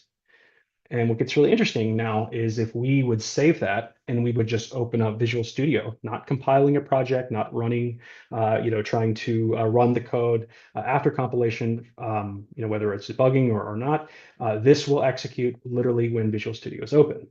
Now, what Microsoft has done is they didn't properly fix the markup web issue, but they've introduced this weird banner. So if you've downloaded, say, a project from like GitHub on the internet, and then you try to execute that, it'll say, hey, this is from the internet. Be sure to run trusted code. So if you clicked OK, this would run. It's not really a mark of the web protection per se, but if that protection is removed, say if you pull this code down with Git, potentially leverage with CI/CD pipelines, you may have some primitives here for some interesting attacks. So just kind of a thing we can do with lol bins, we can kind of take base capability and sort of weaponize them for other interesting use cases. All right, so like I said before, Blockument's build, Bob from accounting probably should never run this, but it's there's some really a lot of detection resources out there. Another thing too is I really like this netcon type of detection, particularly for these lol bins that shouldn't be communicating the internet. Netcon triggering from msbuild.exe is probably a indicator of compromise. All right, so let's actually talk about something new. So this is kind of cool. I was stumbling around in just some of the Visual Studio components, and I came across this user control test container executable, which was interesting. It is part of Visual Studio. It has Visual Studio dependencies, so you can't just like move this and put it on a box somewhere and just run it. But we find these things, and they may have utility elsewhere, but at the very least, just to have another one documented in Logboss. So what was cool about this? This is actually a GUI program. So and like a good written program, they have a help indicator. So I just pretty much executed this and with its typical switch flag to see what the potential parameters were, and this popped up. So it's actually been around a while. I'd never heard of it personally, or at least never really crossed my mind as anything interesting. But when I saw this, I said, oh, that's neat. It looks like it takes an assembly for whatever this containerized testing component that it does. So when I see this, I see, okay, .NET code, assembly load. Okay, I probably can execute code in a weird way. Now, the weird thing is this piece here on the user control type. That is interesting because that actually is a requirement to properly load and execute an assembly from this, and we'll explore that shortly. So one thing I like to do before I find new lol bins is I like to actually go to Lolboss because it's grown so much and actually see if somebody else hasn't found it yet. So you'd be surprised how many of these I don't even know that are in here sometimes. It's like, oh wow, actually that is documented. So all right, pretty cool. But in this case, we didn't find it. So always nice to find something new. All right, so not being really familiar with user control types in general and classes beyond the fact that I know it has something to do with Windows Forms. I don't really develop Windows Forms applications, so I do what anyone else does. I Google it, right? And I came across some documentation that effectively like aggregated like control for application, right? So basically, this type of control was to take other controls like buttons and text boxes and those things and sort of containerize them, which I thought was interesting. But as implemented, it's really just this user control. It's actually a base class in System Windows Form namespace. So if you ever use System Windows Form for like message boxes, then you're familiar with that namespace because you used probably messagebox.show before to demonstrate some kind of technique or code execution or just or for giggles. So basically what I wanted to do from here was, okay, now that I kind of understand what user control forms, I need to see how this thing loads in user control test container and see how it's executed, or at least maybe some constraints that would prevent me from doing so. So using like a tool like dnspy, which effectively decompiles .NET code into MySQL code and then converts them back to source. And usually that source is C#. So it does its best that it can, and usually does it pretty well. So in this case, we see this typical load from, this is obviously a system reflection assembly namespace function that will load the assembly into the default app domain here, which is interesting. And then it looks like it's enforcing the control types. So of course, what I always do is I will test just a normal binary and normal .NET tool like seatbelt, and of course, as expected, get in there, but very good verbose. So this really tells me like, okay, you really need to put this user control type in your code. So basically, I did a little more research. I found what I could do, and I created this really easy, really small program to basically effectively call a class constructor from this user control base class into a class I'm calling total control. So if we were to execute that normally, from disk, you see the program main here, and that's in the source code, right? Show this main text string. But if we actually call it from user control test container, and now we're actually invoking that class, and the class constructor executes. So here we go, a new lolbin, and to prove that it actually load by user control test container, good program here called sysinformer, or process hacker, if familiar with that one. And you can actually see here it's loaded in the app domain. So pretty cool. All right, so looks like I'm at time, but just wanted to share a few defensive resources. We've included a lot of defensive IOCs and signature references in LLBOS. Wheats assembled an API for SIM ingestion. So another place to keep an eye on these things from a defensive perspective is also the LLBOS issues and the PRs that we get. Always interesting to see new people. We see a few PRs a week, or at least some issues a week, and sometimes it's more. Really good white paper from CISA here, identify mitigating of the landing techniques. I would highly recommend giving that a read. And then these open source rules from Sigma, Splunk, and Elastic are generally fantastic. All right, so that's all I had. Thank you so much, and appreciate everyone for taking the time to see my presentation. Thanks, Brad. Jimmy, phenomenal. Thank you, sir. For those of you on the line, if you haven't already, go follow BoHops. Really interesting work coming out of that brain. And if you haven't become familiar with the LLBOS project, certainly encourage you to go check it out. Those of you living in a Windows world will love a lot of Jimmy's work. So one massive round of applause to Jimmy. Thank you so much for being with us this afternoon, and have a wonderful rest of your day. You too, Brad. Thank you so much. Take care. All righty, y'all, we have made it. This is the end of our Season 5 US Cyber Open kickoff celebration, but the party is just starting. Thank you all for joining us this afternoon. Thank you for your wonderful questions. I've seen so much activity in Discord, seeing activity Umbrella. I know many of you have caught some of this stuff on YouTube. Truly appreciate all of your dedication, all of your support, and your attendance throughout today's run of show and our speaker lineup. So let's give a round of applause to all of our speakers today. They were truly handpicked. We appreciate all of the feedback that we get from our fans, from our athletes, from our coaches, mentors, partners, and sponsors. And really try to build our speaker lineup and our agenda based off of that feedback, catering to quite the spectrum of folks. Seeing so many of you raising your hands, sharing that this is your first experience in a Capture the Flag competition series of events.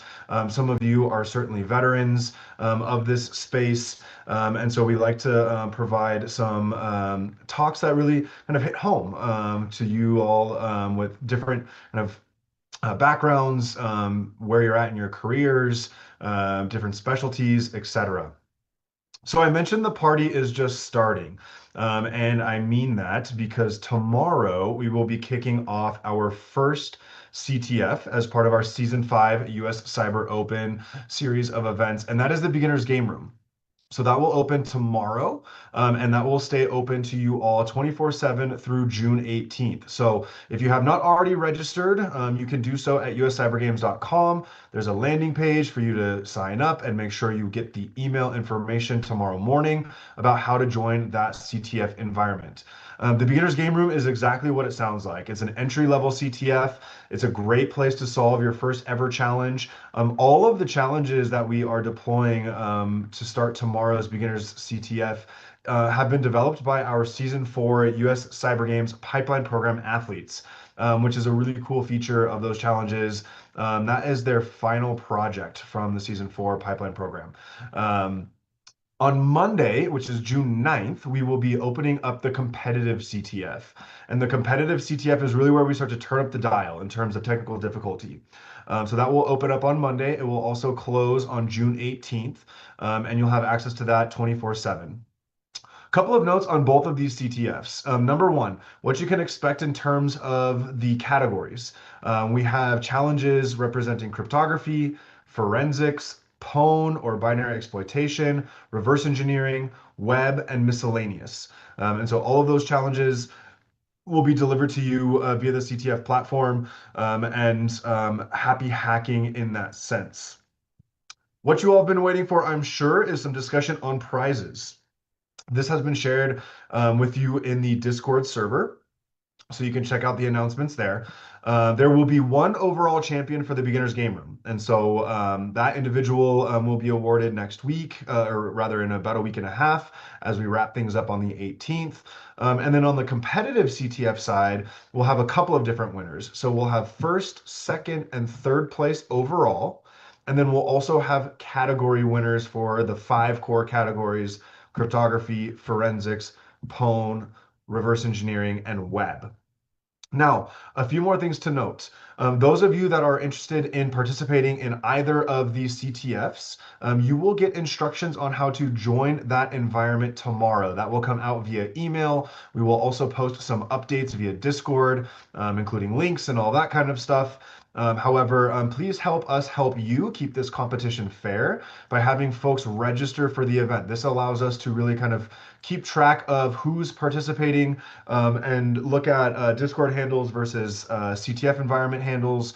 That will allow us to make sure that the registration code for participating is kept amongst those that have registered for the event. So again, uscybergames.com is a great place to get registered for that. Once you are into the CTF environment tomorrow, there'll be a whole page stood up with rules for the competition, overviewing some general rules, some challenge-specific rules, some helpful tips and tricks, and things of that nature, including some recommended tool sets that we encourage you to have available, downloaded, and ready to employ as you work your way through the challenge set. And there's more. Next week, we will also be kicking off our Cyber Rush Week series. Cyber Rush Week is coming back. We kicked this off in season 2. So starting Monday, that is June 9th, we will have an evening series each night, Monday through Thursday, June 9th through 12th, kicking off at 8:30 p.m. Eastern Time, a series of guest speakers. Again, these have been handpicked individuals. So Monday, we have Jason Haddix. That's a name I'm sure many of you are familiar with. He will be joining us to talk about recon like an adversary. Tuesday, we have Stacy Dunn from SANS with a presentation on communication as a technical skill as told by a cat, because I know all of us love cats. Wednesday, Emmett Moore from Red Trident will be joining us to talk about the vital role of cybersecurity in operational technology and ICS, in the ICS landscape. And then Thursday, we'll have a fireside chat between Casey Muratori and our co-captain for the Season 4 US Cyber Team, Josiah Stearns, all about software development, optimization techniques, all kinds of stuff there. So these are nightly talks, 8:30 p.m. Eastern Time each night, Monday through Thursday. You can see more information about how to find those in Discord. If you're in Brella, there'll be some announcements reminding you to join us. We'll be giving away prizes each night for those of you that are in attendance and participating. So we're really looking forward to next week's series as well. And last but not least, to close us out, I have to give one final shout out to our partners and sponsors. NICE at NIST, DHS Sista, MasterCard, Nightwing, Battelle, Applied Technology Academy, Glitch, SANS, the US Cyber Range, the Women's Society of Cyber Jitsu, UDA, CyberSeek, ISSA, iKeepSafe, Tribal ISAC, VetSec, the National Cybersecurity Alliance, GT Edge AI, Gold Star Gamers, MITRE, Haxo Games, OffSec, and Cyber Commands. We could not do what we do without the phenomenal support of our partners and sponsors. If you or your organization might be interested in jumping on board and adding your logo, your name to this list, I would love to have a conversation with you. Season 5 is just getting started, so there's still a full 12 months of opportunities there to take advantage of your sponsored benefits. And last but not least, thank you all. Thank you for being here. Thank you for your interest in the US Cyber Games. Thank you for joining us this afternoon for our kickoff celebration. I hope you've learned as much as I did. I have pages of notes from all of our wonderful guest speakers today that I can't wait to review. Let's get the conversation going in Discord. Let's get the conversation going in Umbrella. If you haven't already, visit our exhibitor booths in Umbrella, engage with our guest speakers, ask questions, get to know each other, and start to ready yourself for the competitions that will kick off tomorrow. Have a wonderful rest of your day. My name is Brad Wolfenden. You can find me in Discord at They Call Me Bayo. I would love to have a conversation with you. Have a wonderful rest of your afternoon. And thanks again for joining us to celebrate our 5th anniversary. Looking forward to continuing the fun, and we'll talk to y'all later. Have a wonderful day.